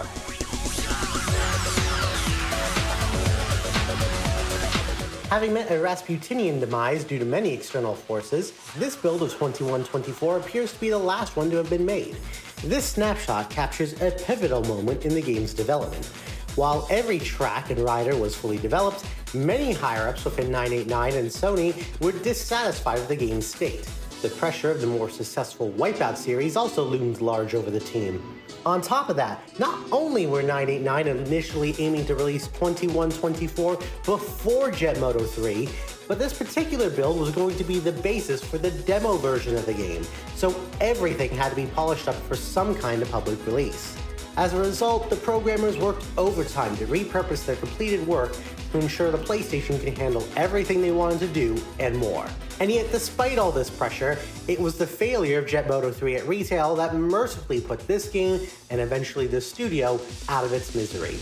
Now, 25 years after its targeted release date, let's explore this prototype and see what happened on the surface, under the hood, and behind the scenes of Jet Moto 2124. Two quick points of order before we continue. From this point onward, I will not be reviewing 2124 or any other game that comes up, mostly because they are either unofficial, unfinished, or in various states of disarray, and in some cases all three. I'll be looking at 2124 with a more exploratory eye, as I piece together the original vision for the game and what could have been if it wasn't cancelled. The other point is that I would like to thank Enigma Game Master, once again from Jet Moto Central, for allowing me to use his footage for this segment of the video. His clips were recorded in ultra widescreen using emulation hacks, while mine were recorded in the build's original 4x3 presentation. I do apologize since this means the padding to fill this video's 16:9 ratio will be changing constantly. As you'll see as I get into this, however, I needed footage from someone who knows the game like the back of their hand. 2124 started off with humble enough ambitions. Rather than being shoehorned into the high-speed pinball machine that was Jet Moto 3, this game was planned to air much more towards the original two games in terms of how they play, including the original motocross concept. The designers for this game finally were smart enough to draw inspiration from and even attend real-world motocross and other extreme sports events, including the X Games, which were at their cultural zenith at the time. However, they realized that all these bikes having extra airtime would require a lot of space to do it in. So, just like JM3, 2124 would lean more into the sci-fi aspect.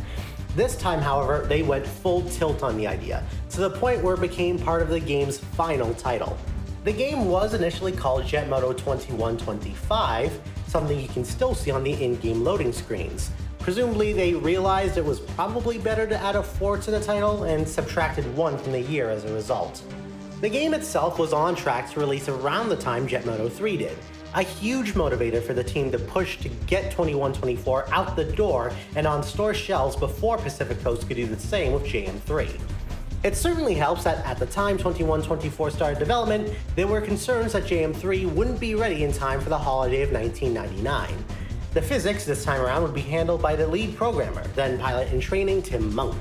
He adapted the physics from Jet Moto 1 to 2124 by making the bikes heavier so they didn't linger in the air as long, and by infusing the lessons he learned while in flight school into how the bikes handled. Next was the art direction, handled by Mr. Sid Mead, a self-described futurist known for his work on Tron, Blade Runner, Aliens, and other major Hollywood films. His renders and concept art were exactly the kind of look the team was going for, an optimistic, clean future that was more like Star Trek. Quote, not Star Wars or any post-apocalyptic concept, they had been done to death. Oh, so it'd be like Jet Moto 1, and Jet Moto 2, and Jet Moto 3. Even the advertisers were given heavier thought this time around. Though several sponsors from JM3 were slated to return like Doritos and Slim Jim, the team wanted sponsorships from actual motocross brands you'd find in real-world races, like SMP Technologies and Body Glove. This was to the point where SMP even supplied the team with suit designs for their riders. Finally, the music was slated to be a high-energy electronic affair similar to the soundtrack of the Wipeout games of the era. They were so certain that 2124 was going to be a success that they spent over $150,000 on the music. Mostly licensed tracks, but also a couple of in-house mixes. Okay, I should have checked this before recording the first time. No, the songs are actually all licensed. The reason I thought they weren't was because Shock didn't show up in music recognition, and the other two tracks were unlabeled, both in file name and in metadata. However, I did have the foresight to upload a test recording with Shock to YouTube via a burner account and run the other two songs through music recognition. And all three came up with a match for either licensed or production music. So I hope you enjoyed the brief snippet of Shock in the opening sequence, because that's pretty much the last you're going to hear of the music in this video. To put that into perspective, their music budget was worth approximately $275,000 in 2024 when accounting for inflation. So certainly not chump change, especially for the time. They were even in talks to get the game's entire soundtrack onto a CD album, which is still a relative rarity for American-developed games today, but entirely unheard of in 1999. By all accounts, it was looking to be smooth sailing to the finish line for 2124. And that was when the sadness started. Obviously, Jet Moto 3 managed to release before 2124. That alone was a huge blow to morale, given that JM3 was developed in only 18 months and was, up to that point, looking like it would be delayed. There are no words to describe the irony in that sentiment. That was only the beginning. Once sales figures rolled in for JM3, executives and directors started breathing down 989's necks. Setting aside Hunter Luisi's QA quagmire, the studio director wanted the 2124 tracks to be 50% wider than they were at that time. This decision alone would set the game back 6 months, meaning the earliest that the game could possibly come out would now be April of 2000. This caused a cascade effect. Suddenly, the physics, fine-tuned for the narrower tracks of the original courses, now had to deal with higher speeds, and the result was that the smooth handling of the bikes became entirely unresponsive at full pelt. Hang on, I think I'm getting deja vu here. The controls for your bike, fine-tuned for the much slower pace of the original, are now too touchy on the accelerator and brake, and nowhere near responsive enough for steering. Oh my god, what is it with 989 Studios repeating the same damn mistakes as single track? On top of that, 989 Studios' management, having forgotten that they're developing a Jet Moto game and not Wipeout, complained about the difficulty. When the developers showed off the game, they were amazed at how smooth everything ran and how the bikes appeared to handle. Then they got a hold of the controller. They became immediately frustrated that they couldn't run the tracks nearly as well as their development team. Their response was to demand that the difficulty be toned down dramatically, to the point where anyone could pick up the game and play it. For a series that historically rewarded skill and demanded patience, this decision would have been the death knell for 2124 if it ever came out. The biggest pressure of all, however, came from a leadership change at Sony itself.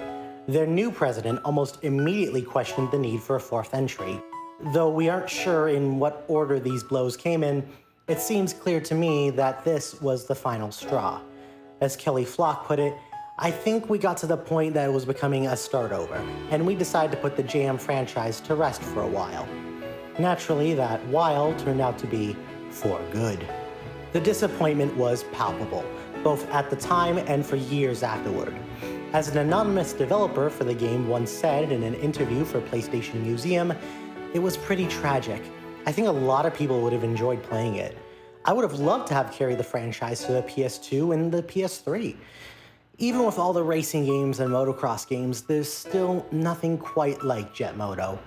2124 may well be the best game that no one will ever see, but then again, we all know exactly what that's worth. Indeed, for a long time, no one would get a chance to play the game that 989 worked so hard on. It would only be in 2014 when a group of fans found, dumped, repaired, and uploaded the only publicly known prototype build of the game that Jet Moto 2124 finally saw the light of day. Perhaps those who worked on this game can rest easy now, knowing that their hard work has finally surfaced from the depths of development hell. So, how is Jet Moto 2124? Understandably, it's rough. The first thing you'll notice as you boot into 2124 is the music, or rather the lack thereof. Despite all the money spent on it, there seemed to have been no time to actually implement it, or really many sounds at all, before the game was scrapped. Pretty much all you'll hear outside of deafening silence are hover bike sounds, a few environmental effects, and the main menu's clunks and whooshes. To be fair, if I were working on a game, I would also leave music and sound implementation for last before it was time to beta test. Still, the only reason we know that the game has a soundtrack was because of metadata left behind on the 2124 disc, and the only reason I was able to play the game's main theme at the beginning is because a second disc containing the music was dumped alongside the prototype. Though this soundtrack was never publicly released due to being made entirely of licensed music, the folks at Jet Moto Central have kindly sent me the song list that make up the soundtrack. That track list, alongside where each song was supposed to play, should be up on screen right now. Feel free to pause the video here if you want to know the specifics. 2124 is still a complete package, however. 10 riders, 10 all-new tracks, all new stunts alongside the stunt race mode, the AI race against you in one of the levels. Okay, so it's not a complete package, but a lot of the game's intended functionality is present and accounted for. Every level can be completed, if you know what you're doing at least, and all 10 riders are selectable. As long as you either quickly select Hellbound or skip past his entry in the rider select, because his FMV locks the game up for almost 10 minutes due to an incompatible file format. Did not realize that was even possible on the PlayStation, but oh well. That doesn't mean there aren't bugs, and there are some serious ones. Because the fans had to crack through developer-specific copy protection just to get the build they found to a working state, some things just don't work. Of course, other things were simply never implemented, or were in varied states of development by the time this build was compiled. First of all, there are no seasons. There's also no cheats, or bonus characters, or much at all outside the 10 standard racers, a time trial mode, and a standard race mode. No progression can be made at all, which is fine since everything that was made for the game at this point is accessible without GameShark codes or loading a save file. Not that you can use a memory card at all in this build. Next, while you can complete races, you'll have to reset your console every time you do so, because the game presumably tries to display a results screen. However, this screen was never implemented, so it simply freezes instead. This assumes you can even get into the race, as the stunt race mode only runs on less accurate PS1 emulators. Fortunately for me, my emulator of choice has some room for improvement in that regard. Finally, while you can choose to race on any track in the game, 9 times out of 10, you will do so alone, as the AI pathfinding is either unimplemented or using placeholder or incorrect data that does not line up with the actual track layout.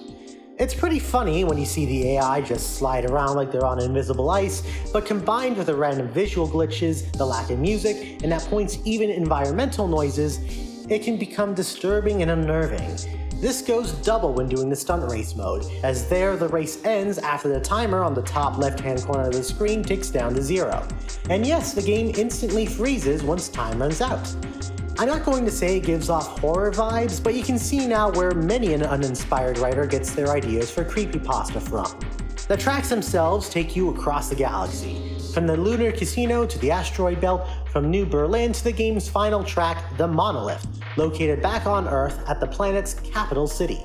Not that you can see the city in the state this track was left in. And yes, of course, the Get Bent courses make a comeback. I'm all out of f***s to give. The gameplay would have been identical to the previous games, only with a different physics model, since at some point 989 stopped thinking about making a Jet Moto game and instead aimed to make a Wipeout at home. As you can see, as I cut back and forth between my recording and Enigma's, it's not the most intuitive thing in the world. If you come into this prototype expecting to control the game exactly like any of the other games in the series, you're going to be slamming into walls and running off course often because the bikes simply cannot turn properly at full speed. However, if you take the time to let go of the accelerator when turning, and do your best not to stay at top speed at all times, the bikes actually handle pretty decently. Just good luck breaking the habit of holding X all the time. There are also stunts you can pull off, done by entering a combination of direction and shoulder buttons while in the air. Unfortunately, I believe it's just for style, since it looks like you can't gain any boost power from them this time around, even if you just do rolls and flips a la JM 1 through 3. Not that I would recommend doing that either, because your rolls and flips are much slower to account for the trick system. Also, since these combos use buttons that are almost entirely unused when playing with analog controls, I failed to capture a single stunt at any point in my footage, hence why I'm using Enigma's footage to demonstrate this. And really, that's about everything I can say about Jet Moto 2124 as an unfinished game. As I said, there isn't much to look at, despite the full roster of racers and tracks. In my personal opinion, and I hate to say this, Kelly Flock was right on the money when he said this project needed to be scrapped and started over. The features and gameplay present in this build just don't mesh well together, leaving the build feeling less complete than the sum of its parts.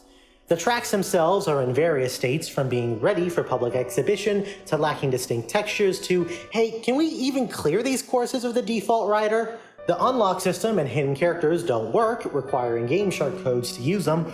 The power-ups added to this game, like maximum acceleration, full grapple, and full boost meters, are almost never utilized in any meaningful way, and the trick system overhauls seem like fun until you realize it no longer serves a purpose in the main racing mode. On top of that, the handling of the bikes just don't feel good once you hit top speed, and yet the developers wanted to make the game feel faster still, when JM3 debuted with its lightning-fast vehicles, to the point that 2124 got derisively nicknamed Jet Slow-Mo. And that's all before I get into the technical issues with the game, of which I've only listed off the major ones.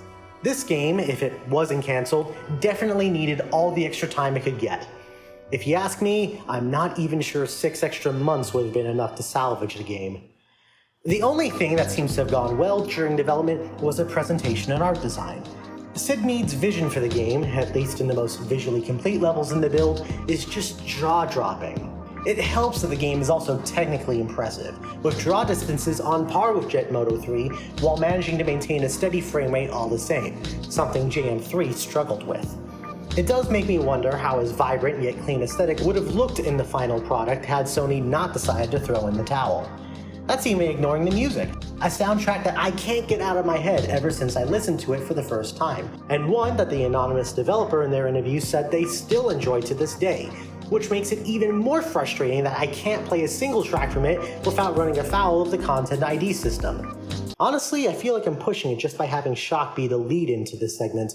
If that gets matched by Content ID again, expect that to be swapped out for a different Beatmania song when I put out the full video. Of course, this is all assuming the game actually made it to retail, and at that point, we would be having a very different conversation. Alas, this is the timeline we live in, so this is the state the game was left in by the time the plug was pulled. With 2124 cancelled and Siphon Filter 2 taking its place on store shelves, the team at 989 Studios were finally absorbed back into what is now known today as Sony Interactive Entertainment. This would mark the end of the Jet Moto franchise as we know it today. At time of writing, no attempt to revive the series has ever materialized. I mean, there shouldn't have been, right? Sony's new president didn't see the appeal of 2124, and the series has been dead ever since. So, at the very least, nobody who worked for 989 on their games would dare to make a fifth Jet Moto game. That would just be complete and total insanity from every possible viewpoint. Right? Right? No! Life still somehow finds a way! You can't make this shit up! 989! What are you doing? What are you fucking doing?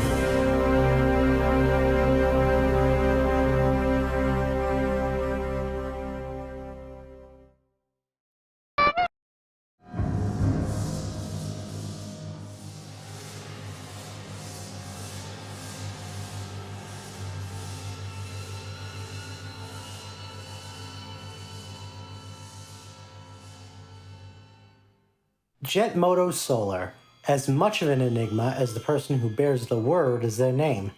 Very little information about this game still exists online in some form today. Oh great, now I'm a part of this story. On February 13th, 2025, in the process of getting a quote from the sole article for this segment, I accidentally stumbled upon a whole cache of Jet Moto Solar concept art. In fact, I found so much concept art that it invalidated most of what I had to say about this game in the original version of the script. This discovery alone definitely didn't mean that I had to throw out a completed script for the second time in this series. Nope, that would be ludicrous. Here's what I do know.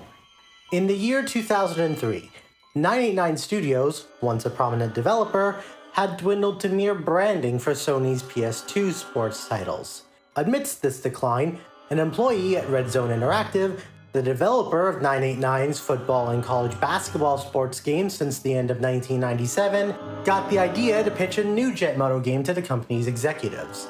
Driven by this vision, an in-depth game design document and a detailed Bible were crafted, serving as a guide that covered the game's concept, backstory, and characters. A small build of the game was also put together, shown here in footage captured by the PlayStation Museum. What happened to the project after this point is unknown.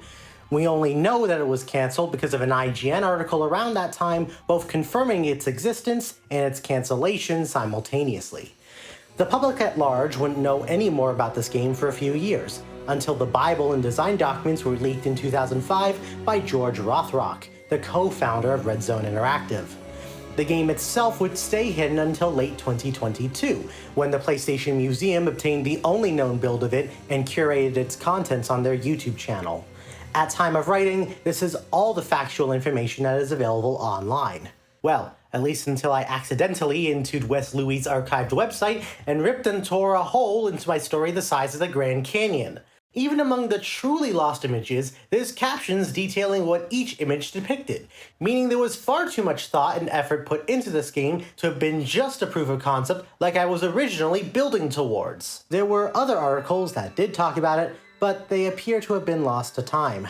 The IGN article mentioned is the only surviving mention of the game in any high-profile context outside of the concept art.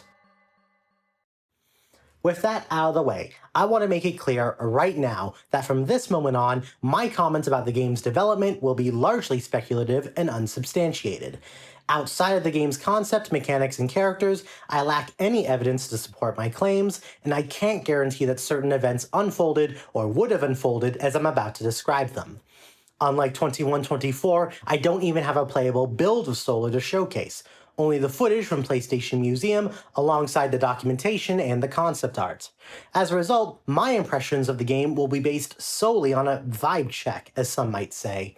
If additional information does come to light on this subject, please understand that any similarities to it and my conjecture will be purely coincidental. Not that I was right to begin with, of course.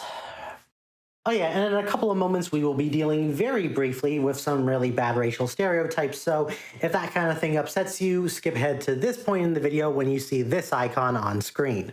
Thank you. Jet Moto Solar claims to be a revival of the series from the PS1 era, but in reality, its connection to the series itself is shoestring at best. This can be felt in every aspect of the game, from the proposed gameplay to the concept art to even the story's setting and tone. Starting with the story, what would have been the first proper storyline in the series, as well as what would have been the game's first major fault. Yep, not even past the starting line and I'm already bitching about this game's ambitions. The game itself takes place almost 500 years in the future, where Mars is colonized, Earth is run by big corporations, civil war has broken out, and the sport of Jet Moto is the only thing uniting the— F it, I'm tired of being polite in my assessments. Like, you have got to be kidding me. First of all, you think of a setting that's already been done, and then you fill it with every possible cliche in the kitchen sink. The eco-terrorist Aftershock steered clear of the depressing post-apocalyptic aesthetic because Brian Wilkin realized because it tried to take itself too seriously, and its f***ing stories were strictly in the biography, codifying some of the greatest movies of all time. What were you thinking? I mean, this is the complete antithesis of every other entry in the series so far, released and cancelled. Jet Moto 2124 wisely chose to envision a more optimistic future when embracing the sci-fi aesthetic. However, the vast majority of sci-fi media, mainly when it's aimed at adults, has consistently been overshadowed by the cliches of either the dystopian corporation-controlled oligarchy of the cyberpunk era, or the post-apocalyptic hellscape that would ensue if society were to collapse. I will now pause here for 5 seconds to allow you to make a political joke of your choice. Okay, moving on. In contrast, Jet Moto Solar not only capitalizes on these two premises, but also merges them into a single setting, pitting them against each other as a war of the worlds. The game presents planet Earth as the corporate realm, while Mars, the newly terraformed planet, serves as the post-apocalyptic analog. Throughout the documentation, there's also a wealth of lore that delves into the origins of human space exploration, the collapse of governments due to devastating human-driven climate change, and other minutiae fit for a backstory. While this level of detail may have been appealing to those who already enjoy these kinds of stories, I found it somewhat repetitive and predictable, drawing parallels to familiar societal themes and narratives. Talk about the concept art here. Hey, wait a second. It's a damn shame I'm not a fan of the world building, because the concept art by Wes Louis depicting several of the game's key locations are just awe-inspiring. I know that concept art almost never resembles a final game's true appearance, but the depiction of Ganymede's research center, buried under so much snow, is just amazing. I can say a similar thing about the Mons Olympus track, showcasing a large variety of environments and aesthetics that genuinely make me want to see more of what the developers had in mind for it. The rest of Mars's outskirts and wastes, by comparison, look pretty dreary, perhaps as it should, given the lore behind it, but I appreciate the touches of landscaping to separate the forest area from the lava flows. The city station there, however, doesn't look too shabby, at least in the background of this concept art, and the proposed look for New York City back on Earth? Feels like I'm in a cyberpunk version of my old stomping grounds. Terrible traffic and all. Unfortunately, we soon dive right back into overplayed cliches, and in this case, dated stereotypes with the main cast of racers. From AC, who would have been a nature-loving woman who needs no man kind of rider, to Rexter, a 17-year-old Asian nerd who wants to rule the human race. As a side note, he would have been voiced by Ryan Drummond, aka Sonic Adventure's Blue Blur, filling the anime villain protagonist quota for the video. What are you f***ing doing? The worst one on my mind, however, is Doug Ray, the brain-damaged, idiotic wannabe who is, quote, white trash and damn proud of it? There are a couple of bright spots here. Evac 8 would have been a person that was unwillingly forced into a mind-preserving device. He would be racing to get into a new body before the vessel holding him breaks and kills what remains of him along with it. The cringe-worthy yet admittedly funny Vibroflav would have been a silly character that was desperately needed to lighten up the otherwise dour tone of the game. He would pretty much be a walking, talking advertisement, perhaps meant as a jab at the earlier games and their use of in-game product placement. Fitting, as even though the proposed gameplay also uses sponsorships in a much expanded role, the companies and brands named there are all fictional enterprises. You're not souping up your bike with Slim Jims, folks. The game itself seeks to be a complete rebuild of the Jet Moto concept from the ground up, ditching all nods to the motocross aesthetic in any prior game, up to and including getting rid of the helmets, though some designs were drafted. The hover bikes were replaced with the quadrupedal vehicles we see here, known in the design documents as GRVs, Gravity Resistant Vehicles. Though they really don't look good at all in the prototype, the very few color renderings of them in the concept art actually look pretty promising, even if they had already chosen by this stage to step away from the vehicle designs of previous entries. The gameplay would draw heavily from Jet Moto 3, with its emphasis on performing tricks and stunts during a race.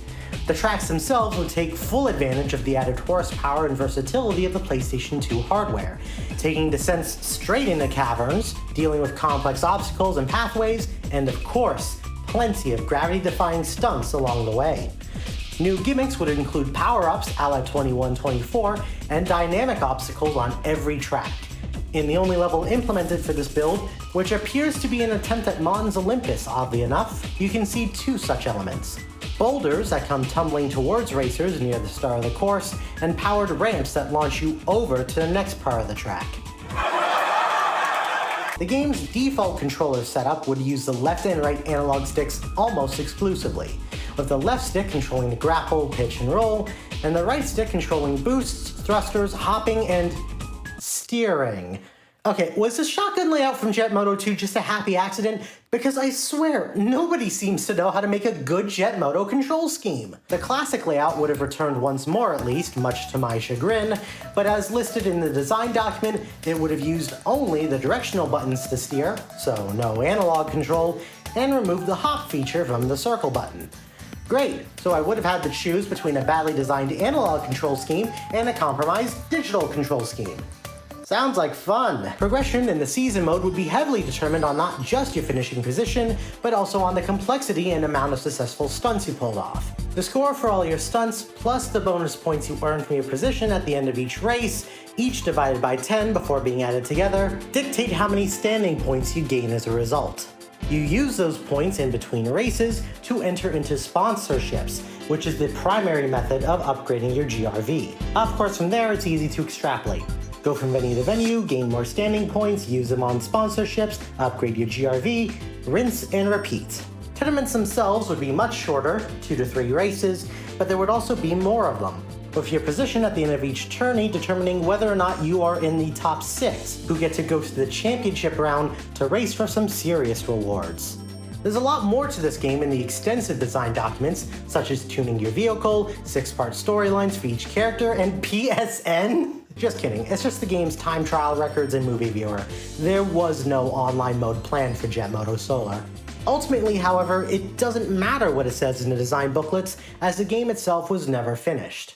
Nevertheless, if this was the vision for Jet Moto Solar, having skimmed through all available information for this video, I can safely say that this suffers from the exact same flaw as Jet Moto 3, in that it doesn't feel like a true sequel. With everything they added and changed in terms of the tone and art style, I honestly believe this would have been a Jet Moto game in name only. Still, all of this should be taken with a grain of salt.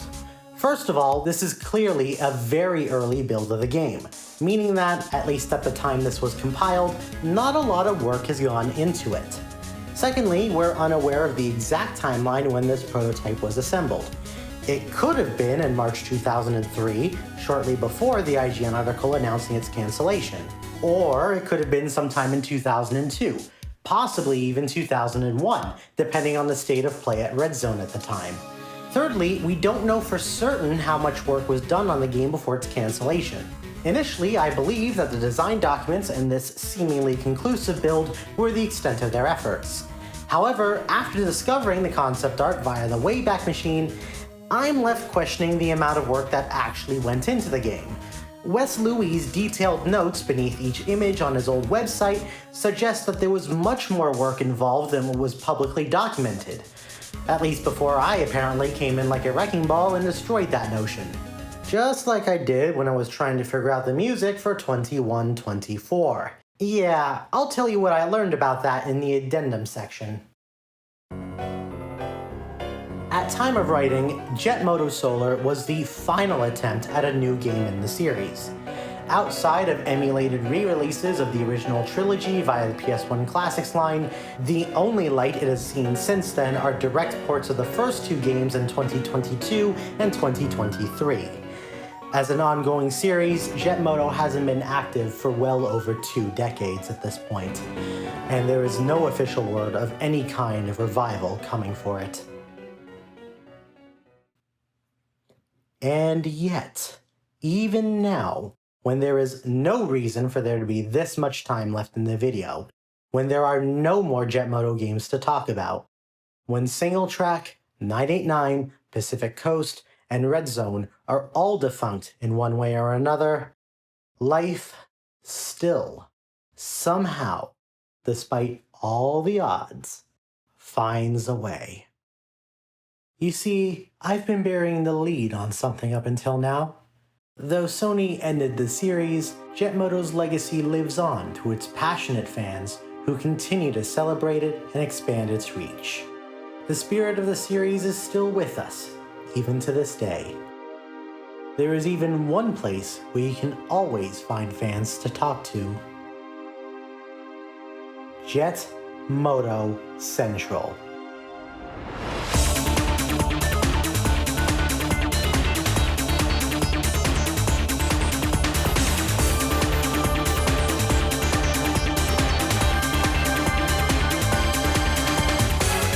This video isn't sponsored. In fact, I can't make a single penny off of this video. However, in my opinion, the very people who have assisted me in making all of this happen in ways I couldn't have even anticipated deserve a few moments in the spotlight.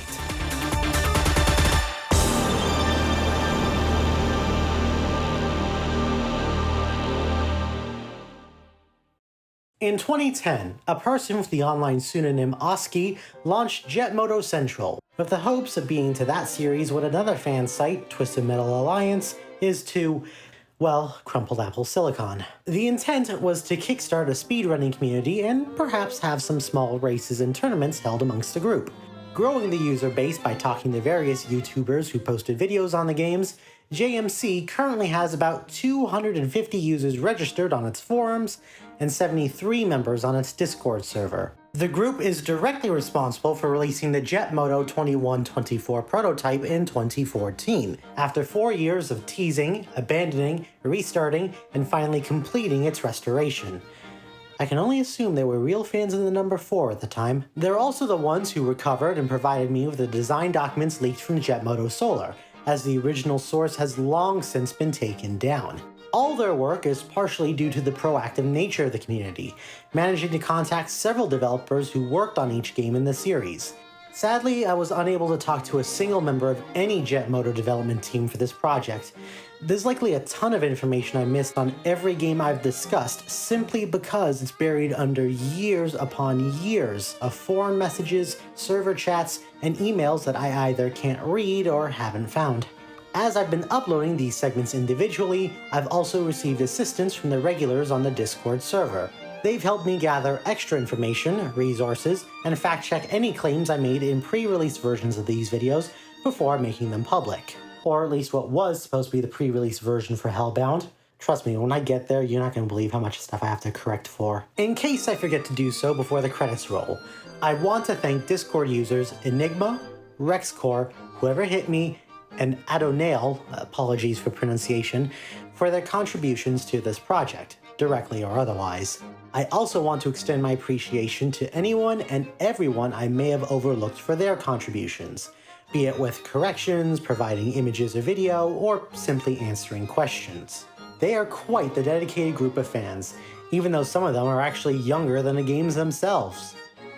Oh great, now I feel old. Since I've already been in touch with them, and even though their leads in terms of talking to developers ultimately proved fruitless, I figured it was at least worth the effort to ask some of the members of the site to give me their 2 cents on Jet Moto Central, as well as ask Oski himself about what he thinks of the community 15 years later.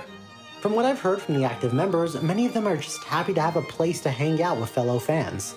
Some do wish that the series gets a revival or a completed fan game at some point, while others enjoy simply being able to play against others every week via the PC port of the original game. One word of advice though, don't ask everyone all at once what their favorite and least favorite game in the series is. If my personal opinion on the Jet Moto games wasn't enough to tell you, it's a controversial question even among its fans. As for Oski, the person who started the community all that time ago, he's happy with what he's managed to achieve in the years since the community's inception. He's especially proud of the Jet Moto 1 world record leaderboards. For a time, the way new records were constantly being broken by fellow racers and rivals alike pushed the skill levels of drivers in an already difficult game to heights he's never seen before. It allowed Oski to appreciate the games in a new light. Quote, Jet Moto isn't just this clunky-ass PS1 game. Once you get past wiping out all the time, it's an incredible experience. The game has a feel that a lot of us JM fans just don't find in other games. It definitely helped that he led an effort to get the PC version of Jet Moto to a playable state for modern computers. Apparently, the original port was a bit of a buggy mess, often causing bikes to handle incorrectly or the camera to shake needlessly. So the first order of business was ironing out all the kinks, allowing everything to look and feel as intended. After that was sorted, additional tweaks were done to each of the riders to help balance the game out for an online multiplayer experience. And yes, they did in fact fix the incorrect in-game stats for certain riders as part of this change. Being able to play the game in multiplayer was a dream come true for Oski, which I can only imagine what that must have felt like. It must have been wild coming from the 2-player PS1 version to the 16-strong grids of the PC port. It also helps that, well, he and most racers on the forums are not on the other side of the Pacific like I am. His current goal is to stay the course. A fairly modest objective considering all the things his community has already pulled off. In terms of more long-term objectives or dreams for the Jet Moto scene at large, he would love to see people crack the games wide open to allow for more extensive modding or porting efforts, or perhaps put together a full-on fan game, possibly even a spiritual successor to Jet Moto. I'm no fortune teller and I don't like getting people's hopes up, but while he'll likely be searching for coders to reverse engineer the games for the foreseeable future, there's a decent chance that the fan game and spiritual successor wishes aren't as pie in the sky as he might think.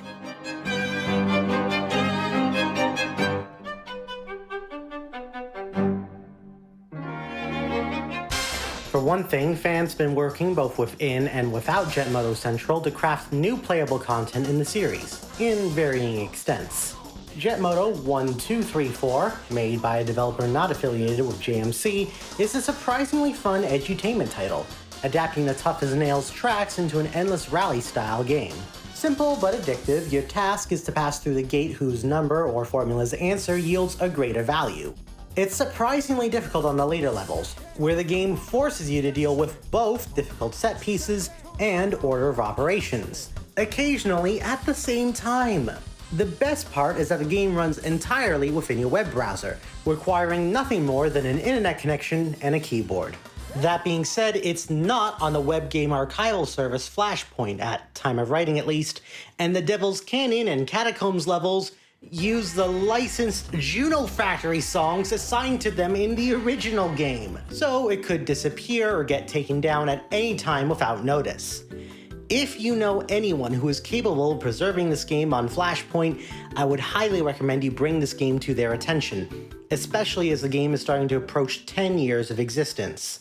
There are also some notable demos and test builds for fan games that didn't take off, including a partial remake of 2124 nicknamed Jet Scramble, and a ground-up fan game called Jet Moto Galaxy. Neither of these got very far, however the dedication behind a person or a small group of people putting together so much as a working demo of a 3D racing game cannot go unrecognized. Though I am aware of at least one other project in the works that hasn't been announced at time of writing, the big headlining mods for the forums and the Discord server are Jet Moto 3's Enig mod and Jet Moto JMC Edition.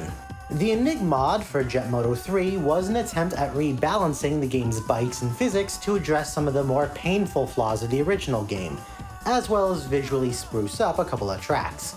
It sadly didn't get far even after development was restarted from scratch in an attempt to apply lessons learned from the 1.x releases to the 2.0 version. Though that earlier version had more to offer in terms of visual and physics changes, I opted for the post-reset version for the footage you see on screen. It's very weird. It makes the game play in a completely different way to the original, much like what JM2 Championship Edition did for its original game. I'm hesitant to slam this one too harshly, however.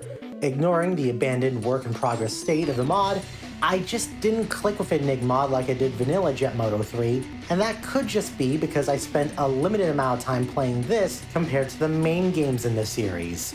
There isn't much visually separating this game from the original, outside of a few text changes to compensate for the new character, a texture-swapped version of Devil's Canyon, now called Devil's Ice Cap, and adding an Enigma emblem to the title screen.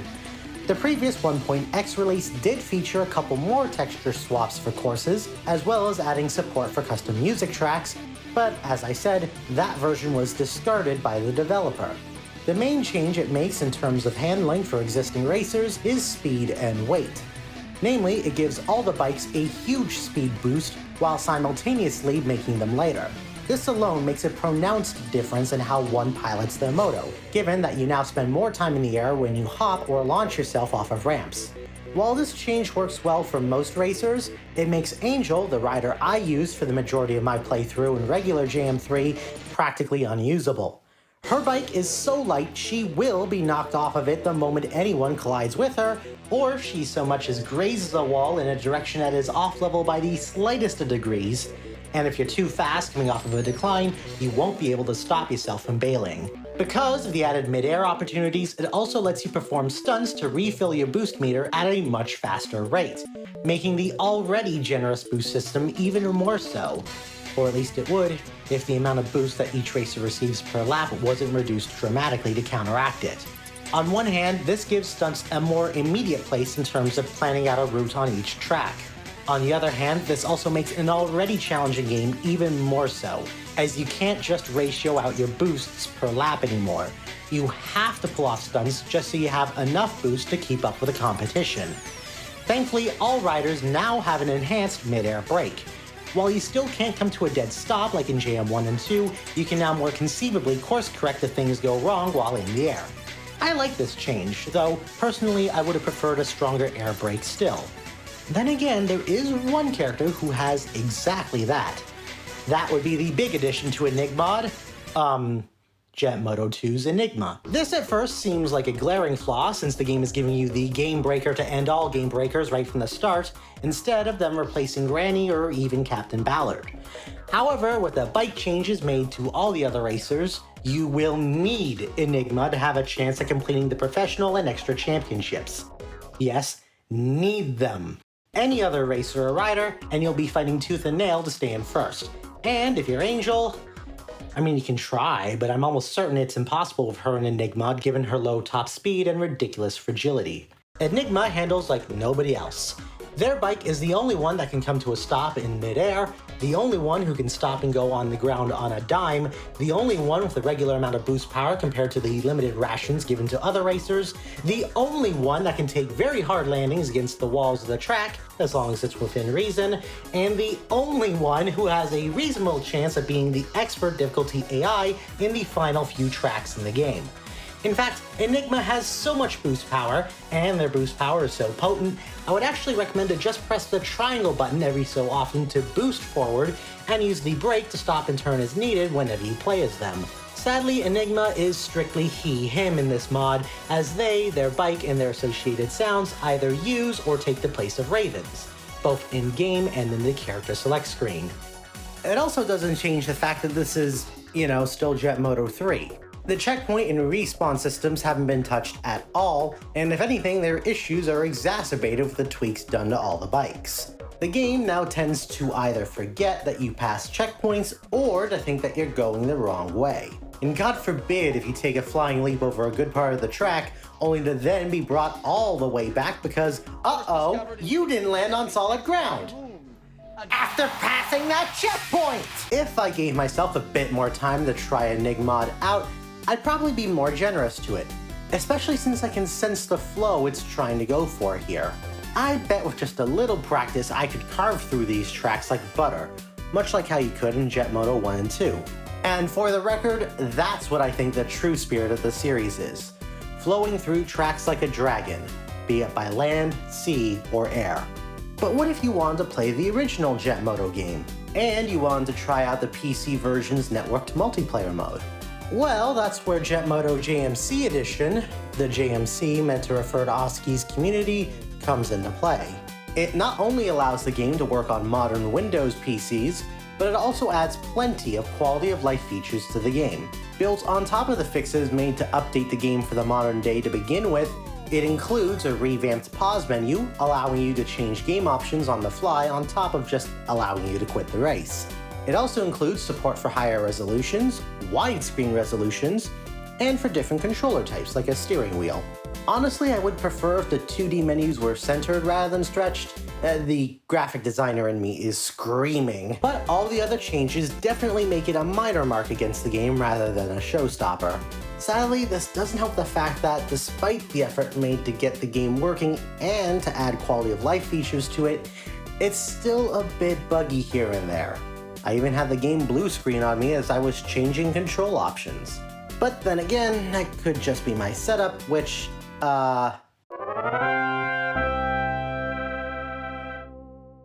if you're already mad at me for gaming on a Mac, you are not gonna like it when I zoom out all the way. Hi, I'm so irrelevant to the gaming industry, even Bungie abandoned me for the Xbox when they made Halo. What's your name? Before anyone from the Linux crowd takes their turn at kicking Apple while they're down, no. At time of writing, JMCE does not work on Linux either. Not via Proton, not via Wine, not via any of their GE forks, nor any other method I can think of. Even using something like Whiskey on macOS is a waste of time. This was the best I could get it. And that was as far as I ever got without using Windows. Really, outside of just using Windows, your only method of running JMCE on a different OS is by using a virtual machine. Preferably on hardware that isn't ARM-based, of course. Maybe that'll change if this video takes off, but I highly doubt it. And if small fan-made projects aren't your thing, there is also a brand new title, currently under development, that takes heavy inspiration from Jet Moto for its races and hover bikes, titled Airframe Ultra. While also not affiliated with Jet Moto Central, it certainly made waves in the community, no pun intended, when it was announced and beta tested. It is perhaps the highest profile successor to the original series, on par with those of other PS1 alumni like Ballistic NG for Wipeout and Grip for Roll Cage. Though Airframe Ultra also takes a lot of inspiration from Twisted Metal. It's like they didn't know which single-track game to bring into 2025 and just said, ¿Por qué no los dos? At time of writing, the closed beta has ended, but a demo is available to try with a friend, either online or with a second controller. As long as you have a Windows PC, which, as a reminder, yes, I do everything on my iPad. Shut up. Okay, in this case, I have to use something other than my iPad, as the game is only on Windows. So here I have a Steam Deck. Yes, I have one of these. No, I don't use it often anymore. And yes, I keep it on standby for situations exactly like this. Unfortunately, my footage is strictly offline single player, because living on the other side of the world from the audience that would most appreciate a game like this is a unique flavor of hell. On top of that, there is no AI programmed for the demo tutorial, or for the arena at the end of it, so I don't have much exciting footage to show off, except for this brief clip where I thought I could convince someone we could do Rocket League but with hover bikes instead. Cue someone telling me they've already done that because I haven't touched that game since it went free to play and I don't have my physical copy of that game anymore. In a way, while Jet Moto is gone, its future is brighter than it's ever been since Single Track left it behind. With fans finding and sharing new insight into the series over time, somehow including yours truly over the course of this series, Sony porting or emulating the first two games on their platforms, and a new game directly inspired by Single Track's works, if there was any time for Jet Moto to make a comeback, it's now. Even if all that falls by the wayside though, we still have three great niche racing titles for the PlayStation. The one that started it all, the one that hit its stride, and the one that went its own way, for better or for worse. Oh yeah, and JM2 Championship Edition. If you have heart problems, do yourself a favor and skip that one. I have a feeling that one day in the future, when the next Nobody YouTuber decides to take a look at the series, things will be just a little bit different for them. Perhaps then, even Enigma will smile down on the offerings of hoverbike racing games from their fans. But what do I know? I'm just some guy on the internet with no job and no hopes of a career as an influencer. Hell, as far as you know, I could be nothing more than a voice that exists solely in the minds of those who want to listen. No, really, I'm actually a real person, flesh and blood. Here, I'll even take a picture of my hand so you know I'm real.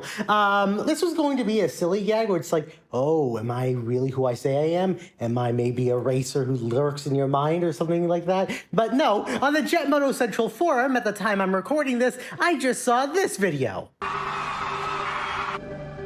Is this real? What EP is it? Full video episode, please. But I'm like, I can't do this gag anymore, because unfortunately for me, many people are duped by it. That's now become a believable reality, even though, again, I don't believe it. So, god damn it. What am I supposed to do now? How am I supposed to end this segment? How am I supposed to end this damn series? I mean, it's not like I made any false statements I need to correct. Oh my god, Seth, fact check, you son of a bitch!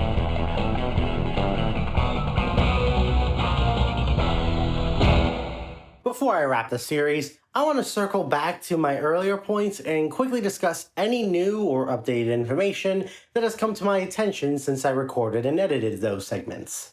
Hopefully this won't take too long, but, well, I've had to rewrite my script at least 3 times already, so we'll see how long this runs. Of course, that's what I wrote in the original introduction, but I've had to rewrite this an additional 4 times since then.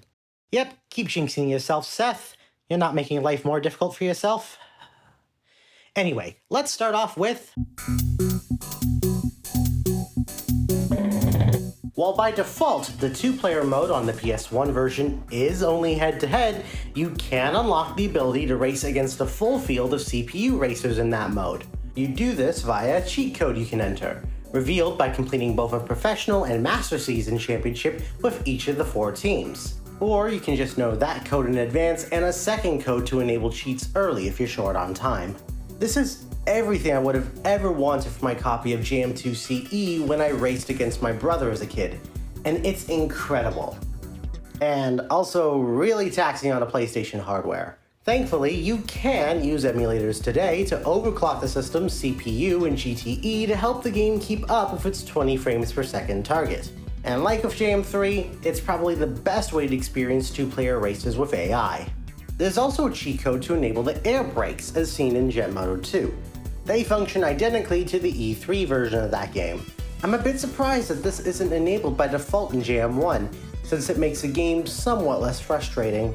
Finally, there is a loving tribute from a father to his daughters through one last cheat code, which I can't show you, because YouTube really doesn't like it when you show kids' faces these days.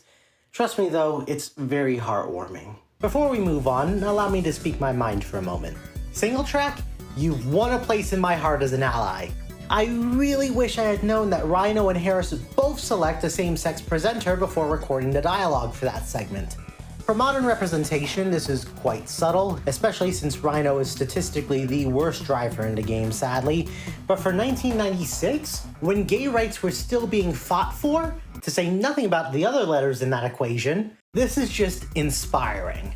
It's a very subtle nod, especially since there's theoretically only a 10% chance that this will appear naturally, and even less of a chance that someone will notice this on their first playthrough, but it's a nod I'm happy to acknowledge and celebrate nevertheless. I was incorrect in stating that the developer runs used for the AI in this game are the runs you face off against in the insane difficulty. The same runs are used across all difficulty levels. The playback of those replays are simply sped up or slowed down to adjust the difficulty as needed. Next, in the original version of this segment, I incorrectly stated that Hotshot was located in the Appalachian forests, when in reality it is Yellowstone National Park. Given that there is a geyser in the level relatively early on in the lap, and footage I used while making the claim no less, I have no defense for this, other than I'm a born Canadian that has to learn a lot about American landmarks now. From one mistake to another, Nightmare in Jet Moto 2 is bugged in what is either a horrible or hilarious way, depending on how you look at it. In the original Jet Moto, falling off course here is a relatively painless affair. When the game notices, it's quick to put you back on track and on the road. In Jet Moto 2, either the developers wanted to match what was shown in the trailer for the original game, made a mistake, or wanted to be dicks, because falling off the course from anywhere in this version now takes upwards of 10 seconds.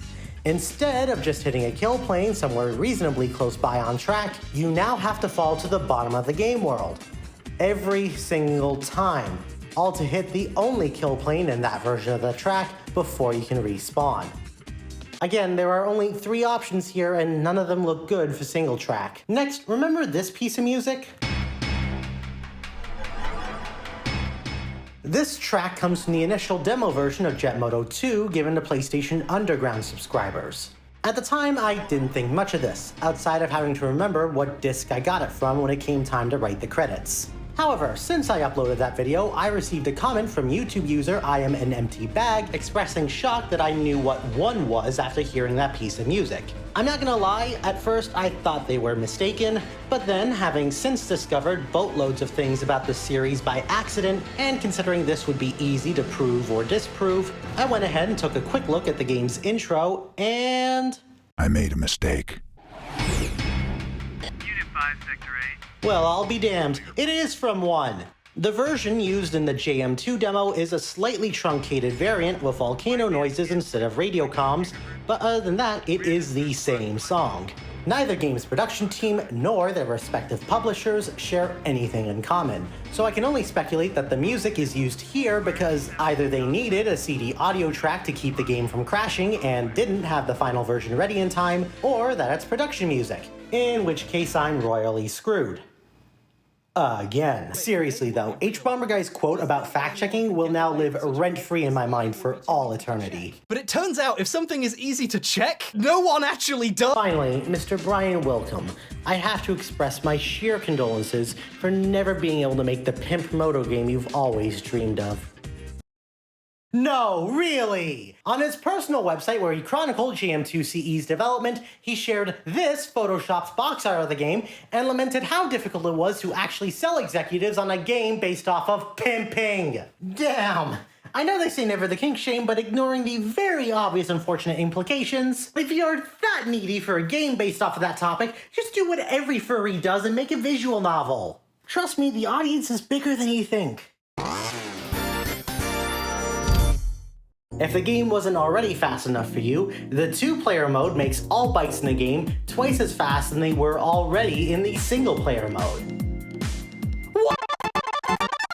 Is this game trying to give me a heart attack? In fact, the bike handling is jacked so much that the 2-player variant of Vampira is about on par with the 1-player variant of Enigma. At that point, you might as well nickname the 1P variant Enigma Ball. And yes, for the record, this makes all the control-based issues in this version of the game twice as bad. Now, even the slightest inclines can send you flying ridiculously high in the air. Controlling your speed via mashing the accelerator or fluttering the right analog stick is practically the only way to reasonably handle the moto. Steering now works on the same rules as 2124 in that you cannot make turns while you're at full speed, and while you can almost absolutely beat any world record with the 2-player version of these bikes, good luck doing that without bailing excessively. Holy shit. I can't believe I managed to rattle that all off without many errors. Oh god. Beat still my heart. Okay. Now, Jet Moto 3. Discord user whoever hit me, the person that supplied the OpenGL footage used in that segment, reached out to me saying that holding the controller like a lobster isn't that much of an issue for him. Mainly because I'm older than him. Gosh darn it, no respect from the youngins these days. But more importantly, yes, it is something you can get accustomed to with time. Unfortunately, I used my time with unlimited tolerance for poor ergonomics in Japanese rhythm games, so I need to be more mindful of how I hold and use my controller these days. Next up, the geometry correction I was using in this segment worked only on the memory portion of the console, hence why there was still some jiggling in the background and on the arrow at the top of the screen. You can change the geometry correction settings so it also applies to CPU functions, which would, in theory, fix these quirks in the system. However, it's unreliable and prone to breaking games. like Jet Moto 3. And the BIOS apparently. Thankfully, setting the 2D geometry tolerance setting to anything other than off will fix these issues, at least for this game. Even with the setting turned off, however, memory and CPU mode also demand a stronger system in order to use it with all the other enhancements I showed off, which means it chugs on my iPad Pro. Because when I drop 4 digits for a tablet with the M4 chipset and a fruit on its back, I want something that is easy to use and locked into walled gardens, damn it.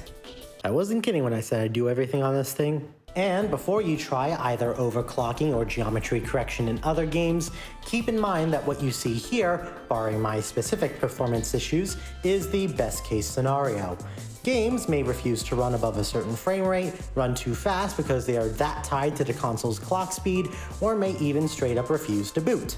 Next, it looks like I was a bit hasty in blaming 989 for their attitude towards the later Jet Moto and PS1 Twisted Metal games. During another interview where he recalled how the games came together after the single-track 989 split, Kelly Flock recalled how the developers told him that you should sell us the Twisted Metal name because you guys can never make another one without us, and we're going to GDI and we're going to make a Twisted Metal-like game using that code, and we're going to kill your franchise.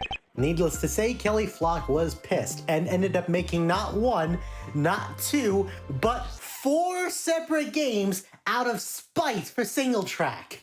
Holy sh! Now, on the one hand, single track were ultimately correct in saying that only they could do the games right. Twisted Metal 3 and 4 damaged that series' reputation due to being made entirely to counteract Road Trip, single track's answer to the series, and Jet Moto 3 and 2124 suffered from so much mismanagement that they ended up taking the studio down along with that series. Even when Twisted Metal Black eventually came out, it was developed by Incognito Entertainment, which was made up entirely of former single-track staff. And even then, it only released after both they and 989 went defunct.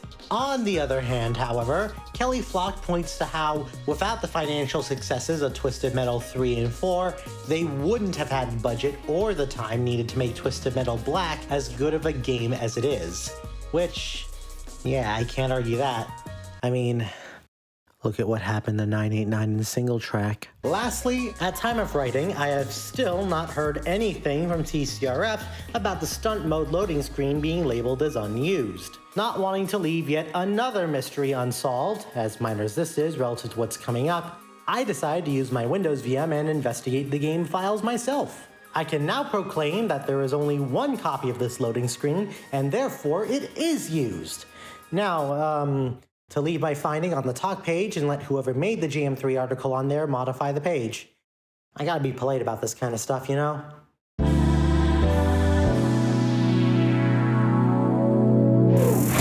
Good God, this game.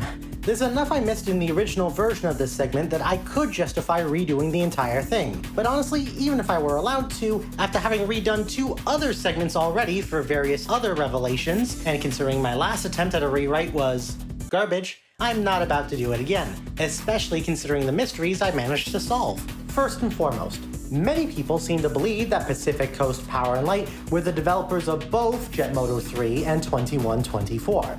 A claim repeated on both the Cutting Room Floor article for this game, as well as the separate from Jet Moto Central Jet Moto fandom page.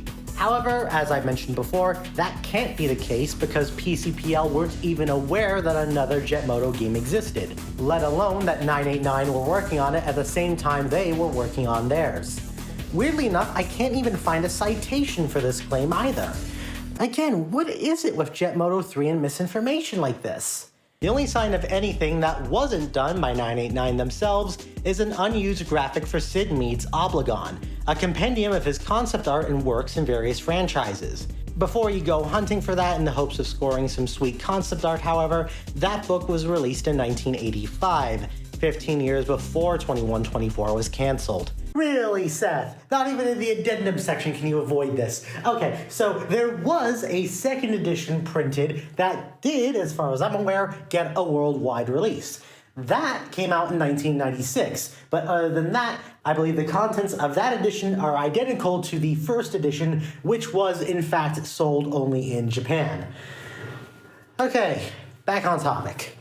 On top of that, no digital variant of it has ever been released, and the physical copy, which was only available in Japan, has been sought after by collectors for many, many years.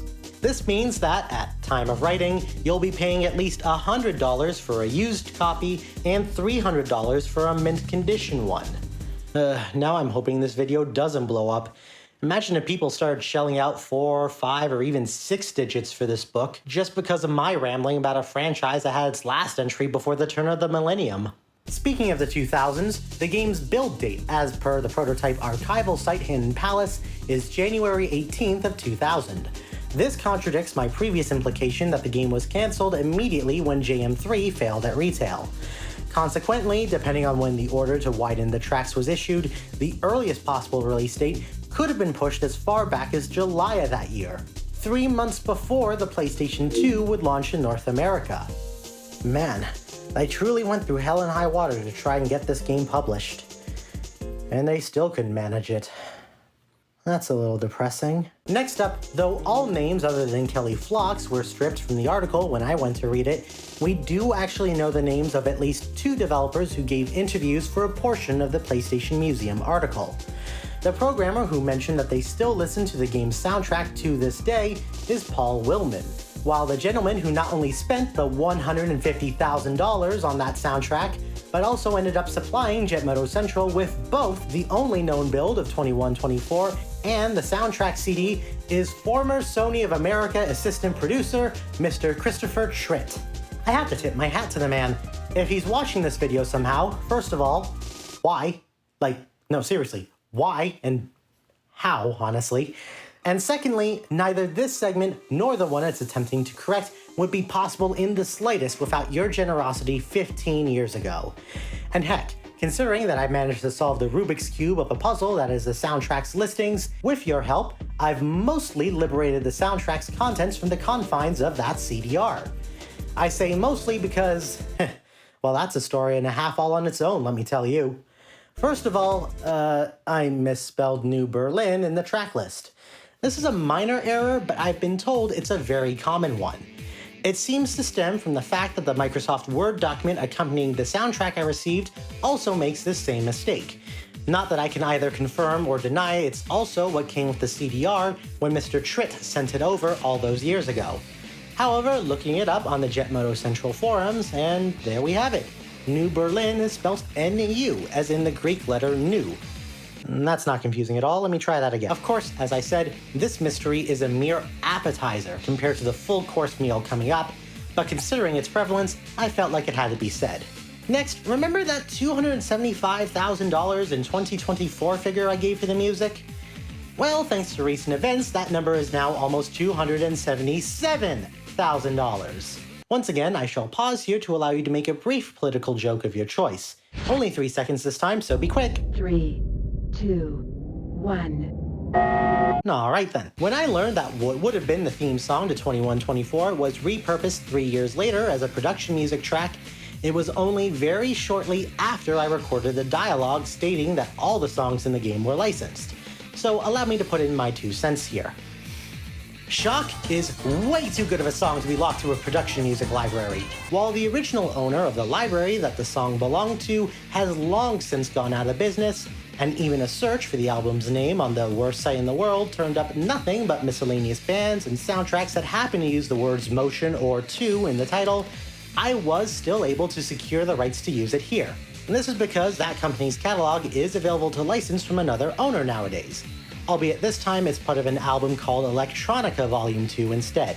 That being said, the specific version of Shock used in that album does have a very different beginning from the version slated for 2124. After their respective openings, however, they are more or less indistinguishable from each other, barring added samples and effects in the 2124 mix. Keeping that difference in mind, that does mean that the WMA file I received for the Jet Moto variant of the song is unfortunately the highest quality digital version of it that still exists today, unless someone manages to track down the original disc once more and rip it to a WAV or FLAC file. No, my FLAC copy of the soundtrack was converted from the WMA originals because DaVinci Resolve doesn't support WMA files, And no, for obvious legal reasons, I will not be sharing neither the soundtrack nor the version of Shock I got from the licensor. Your best bet is the soundtrack list I'm going to be showing you in a few minutes. Speaking of which, the research for the music in the game was also a pain in the neck. I had to cut a line out of the script saying that the entire soundtrack is available to stream these days on Spotify and Apple Music because it's plainly not true. When Shazam misidentifies several of the game's planned 13 tracks and fails to recognize a couple more, that's when you know you've stumbled onto something truly underground.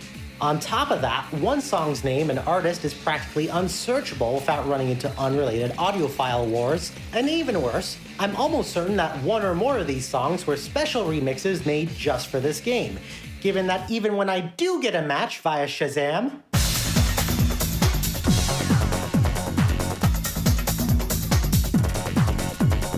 again, 989, what are you doing?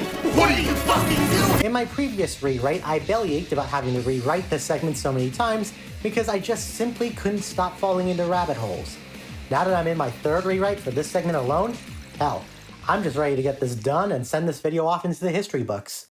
Another mistake I really should have caught before uploading the original video, while the track Godspeed by BT is correct and does line up with what the Word document says, I erroneously trusted Shazam's word instead, which said it was the BT 12-inch mix. Thankfully, the original and the 12-inch mix are both identical in soundscape, merely varying in terms of length, as DJ mixes tend to do. Thankfully, it's all uphill from here. Since I uploaded the original version of the segment, I was able to confirm that Fear of Flying by Jimmy Johnson is in fact correct. I did have a false start by having the artist's name spelled incorrectly on screen, once again due to how the Word document had it spelled, but digging deeper and finding a DJ mix using the original song for the correct spelling answered that question. Next, I discovered that Falling, supposedly by Auratone and Orotone, as stated by Shazam, as the Word document casually omits this song, is in fact not the original Falling, which was actually done by Auratone, not Orotone if they even existed, and featured Stacy Q. The version of the song used in 2124 is a remix from Fragrant Music's compilation album called Sense, and there it's labeled as System 22's Dizzy Mix. This prompted me being intrigued that this comes from the same label, or at least similar circumstances as Fear of Flying, and being so close to properly resolving the 2124 playlist to go hunting around on Fragrant Music's Discogs page for the mystery Stargazer mix. I even used Music Brains to look up individual songs that claim to be remixes of Stargazer. And guess what? After spending hours looking through all known remixes of Stargazer and all albums that contain known remixes of Stargazer, I discovered nothing. At this point, I was getting desperate, so I decided to message a friend of mine who happens to be a literal DJ and asked him if he could match up this tune with any remix he either is aware of or is able to research on his end. And I'll be honest, at this point, I was just shooting in the dark blindly, because if he can't find it, then nobody can. Well, because he couldn't find any information about this song either, he told me that the only possible explanation is that this particular remix of Stargazer by Deep Sky was made specifically for Jet Moto 2124.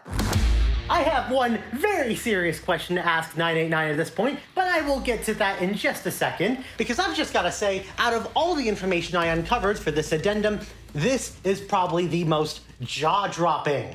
In my mind, it also answers the question of why this number is so damn high.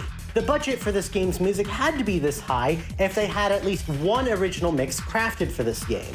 Now, to be fair, this isn't exactly a new phenomenon when it comes to licensed music in video games.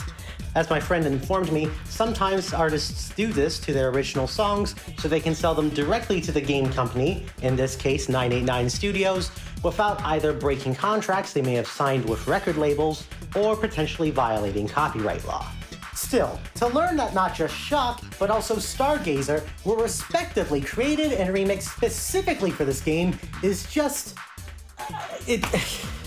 Okay, 989, could you come closer? Yeah, I need to talk to you, and I'm tired of being facetious, okay? So come over here. I gotta ask you one simple, very important question. What are you doing? Stop it. Go get some help. Like I'm about to right now. I'm going to take a brief moment here to gather my senses, and then I'll be back to talk about Jet Moto Solar. Especially since I have another line to re-record there because I now listed the wrong number of rewrites. Beautiful.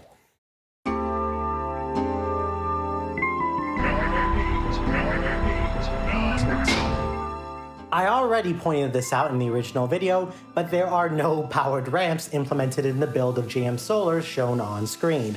The design document does make mention of them, but the ramps are powered in the sense that on-track events can force them to rise or fall as needed. However, the geysers in the Mons Olympus level, which are visible in the PS Museum footage, are supposed to send GRVs up into the air and or over to the next part of the track. Unfortunately, the footage I have does not show the driver interacting with the geyser, or anything at all in any meaningful way. So that's yet another thing that may or may not have been implemented at this stage. Let all this be a lesson to any budding writers out there.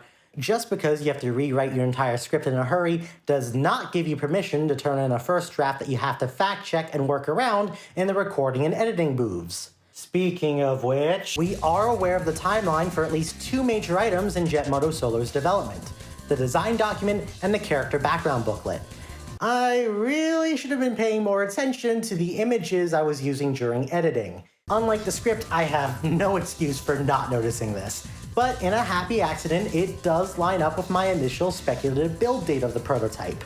The character bios were put together on January 21st, 2003, and the only known version of the design document, version 2.4, was compiled a couple of weeks later, on, February 4th. If my assumption about the prototype being built in March is correct, then we can safely conclude that the code, the documents, and the concept art were all the work ever completed for the game. That would also make the build shown off by PlayStation Museum a simple proof of concept. And from there, it's easy to assume that the game was pitched to Sony, and Sony just said no once they were shown the proposal. However, oh my god, it's never easy for me. As I review that segment to refine what I believe is the worst part of the entire essay, I noticed that this concept art representing the outskirts of Mars, bearing Wes's signature, is dated to 2002. This completely invalidates my theory that the prototype was completed in a mere 3 months. With this signature, it's evident that the game could have been in development for well over a year before it was cancelled. Wait, what's that? The images I used to show off the concept designs for the helmets are also signed and dated? And they're dated to June 2001? How did I get it right in my initial rewrite of Jet Moto Solar, yet I had to rewrite this freaking addendum 4 times? You're complaining about having to rewrite this 4 times, Seth? Oh my goodness, try 7. Okay, so that means that the bare minimum Jet Moto Solar was in development for just under 2 years, from June 2001 to April 2003. You know what, at this point, nothing can surprise me about this game. I swear, the next time I'm gonna have to rewrite this addendum, it's gonna be because someone managed to find another prototype build of Jet Moto Solar. Man, really? What do you want? What do you mean you'll love this airdrop? Oh, go to hell! I believe that all that extra info underscores the fact that everything I've said regarding its development is purely speculative. Again, I have no way of proving that the game was in development for any longer or any shorter than the 22 months in between June 2001 and April 2003. And I can't ask anyone who worked at Red Zone at the time to confirm or correct any of my other claims. I wish I could provide more concrete evidence with hard data, but unfortunately, that's the enigma of Jet Moto Solar. Setting fact-checking aside now, I've grown to both respect this game for all the thought and effort put into the design documents and the concept art, and loathe its efforts to try to get with the times.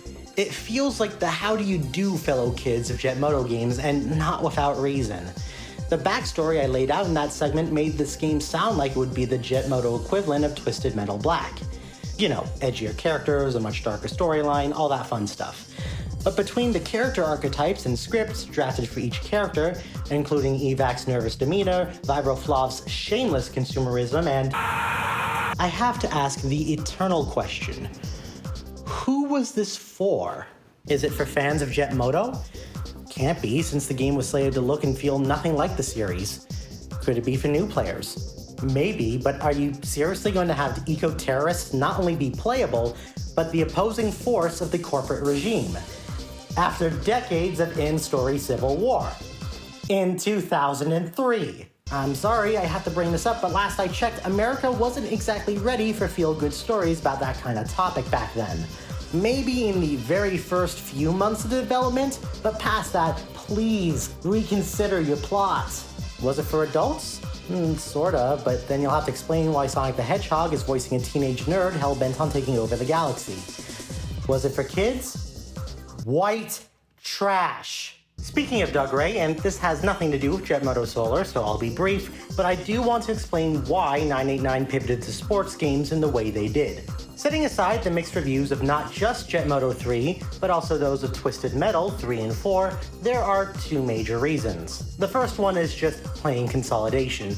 It is much easier to manage developers working on PlayStation exclusive franchises if they're a part of what was then Sony Computer Entertainment America directly. There's no one catalyst for this, apart from perhaps the impending launch of the PlayStation 2 in the region, but one example of this logic comes from Jet Moto 3, where Pacific Coast, Power and Light were bought out by THQ during development.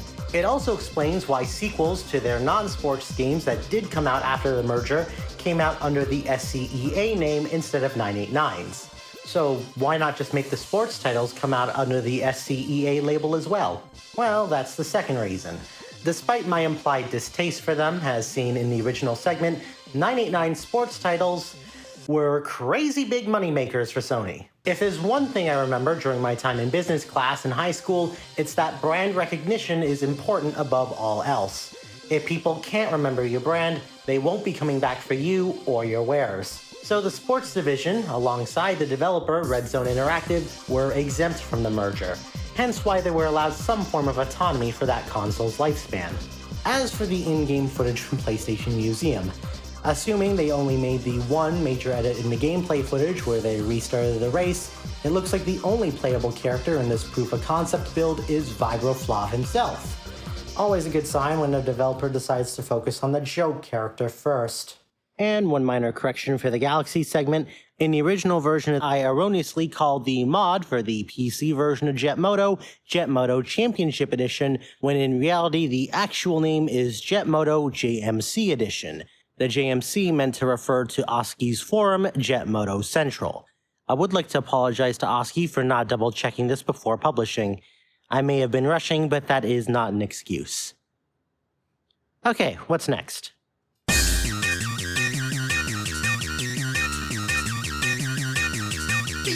I know, I thought I'd had to do an addendum on the final segment as well. But since I don't, I want to touch on something I glossed over near the beginning of this series.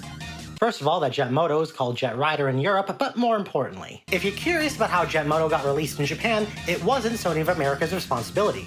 Sony of Japan, in collaboration with their longtime partner in games and hardware, Psygnosis, launched an import game initiative and marketing campaign called Yoge, which is the Japanese term for Western games.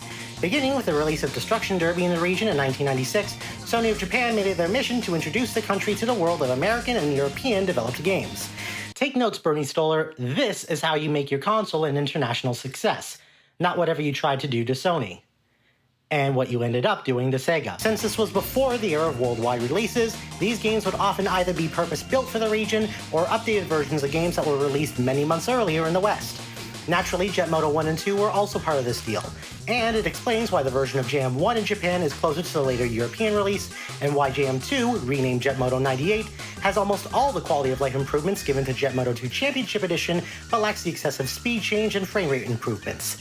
While there were an impressive amount of Western games launched in the region thanks to this initiative, and they were even involved in a few games localization efforts directly, there was one slight problem.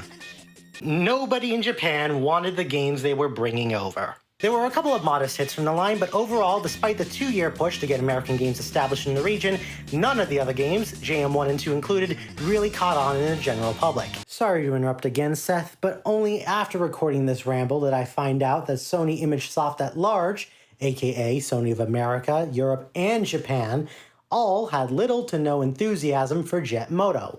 Kelly Flock has gone on record saying that he practically forced executives in all regions to make television ads for the first game in the series. And even then, the best the American division could muster is a 15-second spot consisting almost exclusively of B-roll from the much more successful Crash Bandicoot campaign. Heck, if you want to snub a game, that's how you snub it. I know money was tight, but at least Japan tried to sell it. Then again, one could argue they tried too hard to sell it. Combine this with the messy 989 single-track divorce shortly after Jet Moto 98, and I think it's fair to say there was a lot of animosity behind the scenes of Jet Moto. But as far as Japanese interest in it and other games developed in the West as a whole, well... Now, the topic of Japan's cultural xenophobia is not one I want to tackle in this video, but suffice to say, this did little to inspire confidence in the Yoga initiative internally, and it was quietly discontinued sometime after 1998. The only American games to get localized afterward would be ones that third parties would take up instead, like how Siphon Filter was localized and published in the region by Spike and Sammy, respectively known in the West today as Spike Chunsoft and Sega. Yes, this technically means Sega has partial rights to Siphon Filter in Japan. Let that burn in your brain for a minute.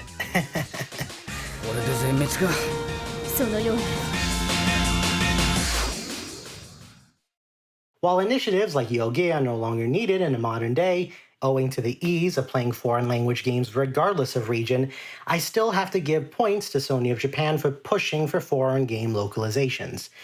You don't see that very often these days. Okay, what else? Does the Jet Moto Tiger game count? To close out this section, since I happen to have the license to play a certain song, I would like to do just that for everyone watching. Mainly because I want to get my damn money's worth out of it, but also, as far as I'm aware, this song, or at least the 21-24 version of it, has never legally been played in any public medium, online or otherwise. That's going to change in just a moment.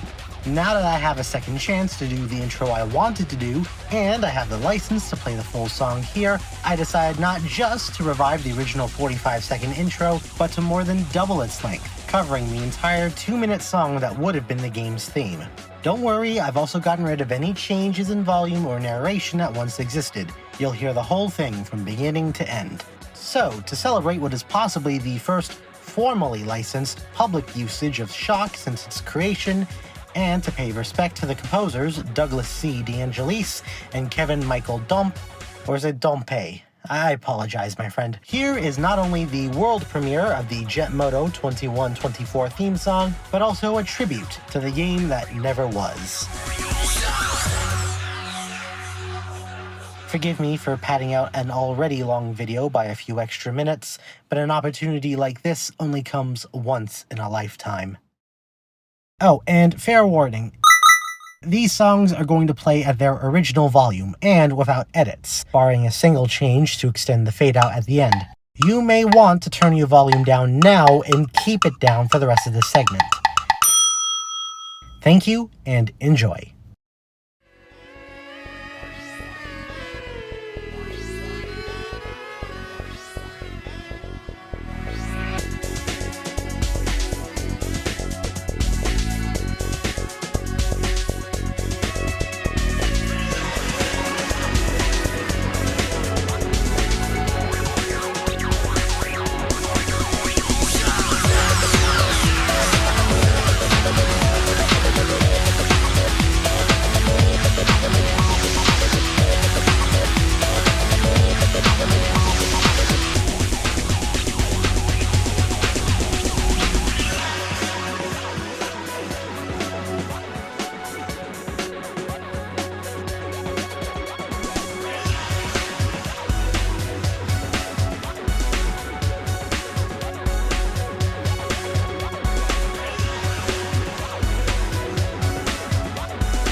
Last but not least, a few words from me reflecting on how the project went. Honestly, for my first attempt at a scripted miniseries / video essay like this, I think it went pretty well. True, rewriting 2 major parts of the script on the fly is a curse I don't wish on my worst enemies, but considering the restraints I set for myself, I think I succeeded, and I managed to learn a lot about both the Jet Moto games and how to edit more professionally along the way. In case you couldn't tell, I also wanted to push myself to see how much of this project I could get done without having to rely on a desktop operating system. Considering that, outside of brief clips earlier on, it was only in the Jet Moto Central segment where I finally had to crack out something resembling a Windows computer, I'd say I did pretty well. The Notes app, as crazy limiting as it is compared to even the Pages app, worked really well for me, since I could just work on my script and then immediately read off of it while recording with GarageBand on the same device. With Apple's semi-recent lifting of the ban on emulators for iOS and iPad, I could record all my Jet Moto and PS1 footage on the same device and import it immediately into my editor of choice for this challenge. Oh, god damn it. However, without JIT, or just-in-time compilation, a technique used by emulators to enhance performance but is restricted on iOS for security reasons, the games just didn't perform as well as I hoped for on the powerful M4 chip. This is why my recording of Jet Moto 3 ate dirt the moment I enabled memory and CPU-based geometry correction. On the other hand, DaVinci Resolve for iPad can go fornicate itself with an iron stick. Resolve, although the best free editor for iPad, was just a headache to use in so many ways. First of all, several of the tools I needed to, for example, smoothly edit text animations without them looking like they were captured on a PS1, were disabled by default. The only way to enable them is to assign custom keyboard shortcuts. The keyboard folio required to do this, or even just a standard keyboard and mouse, is sold separately, of course. File compatibility was another issue, as I had to deal with several import errors and wasted space as a result of working around those failures with intermediate formats. On top of that, it also suffered from a variety of glitches and performance issues, despite the several updates the app received while I worked on this project. I experienced many crashes when trying to do tasks that I expect any other app to do without crashing, as well as bugs that threatened to put several timelines, my project, my iPad, and even my ears out of commission. Put simply, I would not recommend Resolve to anyone, even if you're desperate for an editor on iPad. Honestly, if you need a high-quality video editor and aren't a weirdo like me that needs it to run on a mobile OS, Shotcut is the editor I would recommend. It isn't nearly as fleshed out as Resolve, and it has eaten at least one other project of mine, but it's free, it runs on any desktop OS, it isn't nearly as crash-prone, and because it uses the VLC library to parse videos and audio, pretty much all but the most obscure formats are supported by it. And yes, immediately after I'm done with this project for good, I am going to focus on my Steam Deck and try to get that working as a remote desktop and gaming machine.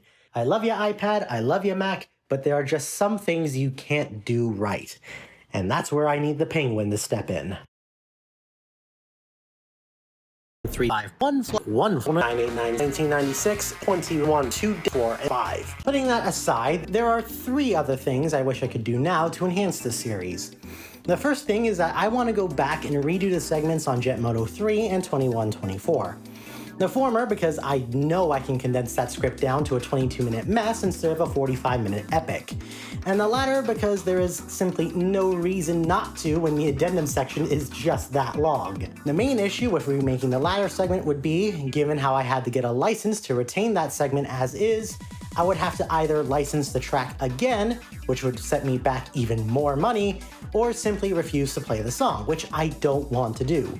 And either way, the whole point of me wanting to remake Hellbound would be to shrink the addendum, which grows ever more bloated with each rewrite, so that's a no-go. Nevertheless, if I decide to remaster those segments and the corresponding addendum entries, one thing is certain. I will not be licensing Shock again. I paid a decent amount of money just to use the song in 2 segments, and because of the condition of immutability once the videos containing the song were published, I had to split off a particular segment of this addendum into its own video, just to ensure I didn't have to lock down any more of the video than I really had to. Next, I want to translate this video into Japanese, either with subtitles and/or dubbing. I know it seems strange, but since the games had a limited release in the region, it doesn't feel right to me that they don't have a video on Jet Moto like this. While on English language YouTube, audiences are fortunate enough to have multiple people willing to provide a comprehensive overview of Tokimeki Memorial, a Japanese-only dating sim, including clarifying the term dating simulator for a Western audience. Of course, immediate problem with the dubbing idea, I would need to spend even more money to relicense Shock if I wanted the dub to use my series in its original unaltered form, or I would have to remake the offending segments from scratch to cover my ass and keep myself from getting sued for reusing a segment in an altered form. On the plus side, subtitling should not only be much cheaper, but also much easier, to the point where I could probably add subtitles to this video directly instead of doing a recut. The other thing, and I know I'm tempting fate just by saying this, would be to see someone find this video from a nobody YouTuber and turn it into a YouTube poop. And I've instantly aged 15 years just by mentioning the concept. But what are the odds of that? Like, how could the Things, CS, or anyone else show interest in a little guy like me?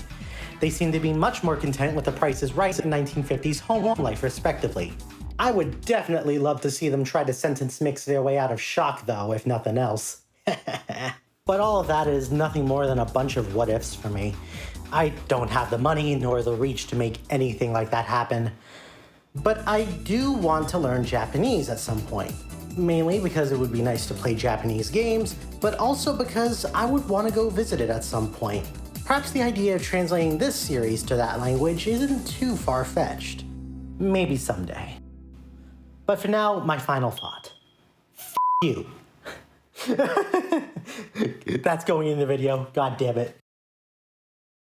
That will just about wrap it up for Jet Moto, Sony's forgotten flagship. I would like to thank all of you who watched this essay, either in full or as it released in segments over the past few months. I want to especially thank those who made it to the end. According to my analytics from any channel I've ever run, nobody's ever done that with one of my projects before. This is normally the part of the video where I beg people to like, comment, and subscribe, follow my socials, get people to buy merchandise, or to subscribe to my Patreon. But I'm not going to. First of all, I have no reason to. I've already tried to make YouTube my career twice in my life, and twice in my life have those endeavors failed. I am much happier with just lurking and doing my own thing, rather than trying to court an audience all the time. I certainly don't have an online store, or Patreon, or Ko-fi, or really anything that would allow me to benefit financially from any of this either. I really am doing this in the full understanding that I may never see any income as a result of my hard work. Indeed, if any part of this video, or the series that this video is made out of, gets claimed by Content ID, I will most certainly be giving the claimant a free payday, whether I'd want to or not. Most important to me, however, is that I made this video because I wanted to. Because I wanted to enjoy a deep dive into a game I grew up with as a kid, and to explore whatever happened to it since then. It was a lot of fun, and hopefully you enjoyed watching it as much as I did making it. Crashing, resolve, and all. If you do want to show your appreciation, don't just thank me. Thank Jet Moto Central, whose hard work over the past 15 years has kept the game alive in some form. Thank the makers of Airframe Ultra for reviving the core idea of the series while giving it its own unique flair. And if you have time for more retrospectives on other game series and developers like this, go over to Twitch and thank the Retro Pals. I don't watch their streams much anymore, but their videos were the ones that really got me into writing long-form content on YouTube back when I did it regularly. That passion eventually spun off into a love of writing in general, which I do privately to this day.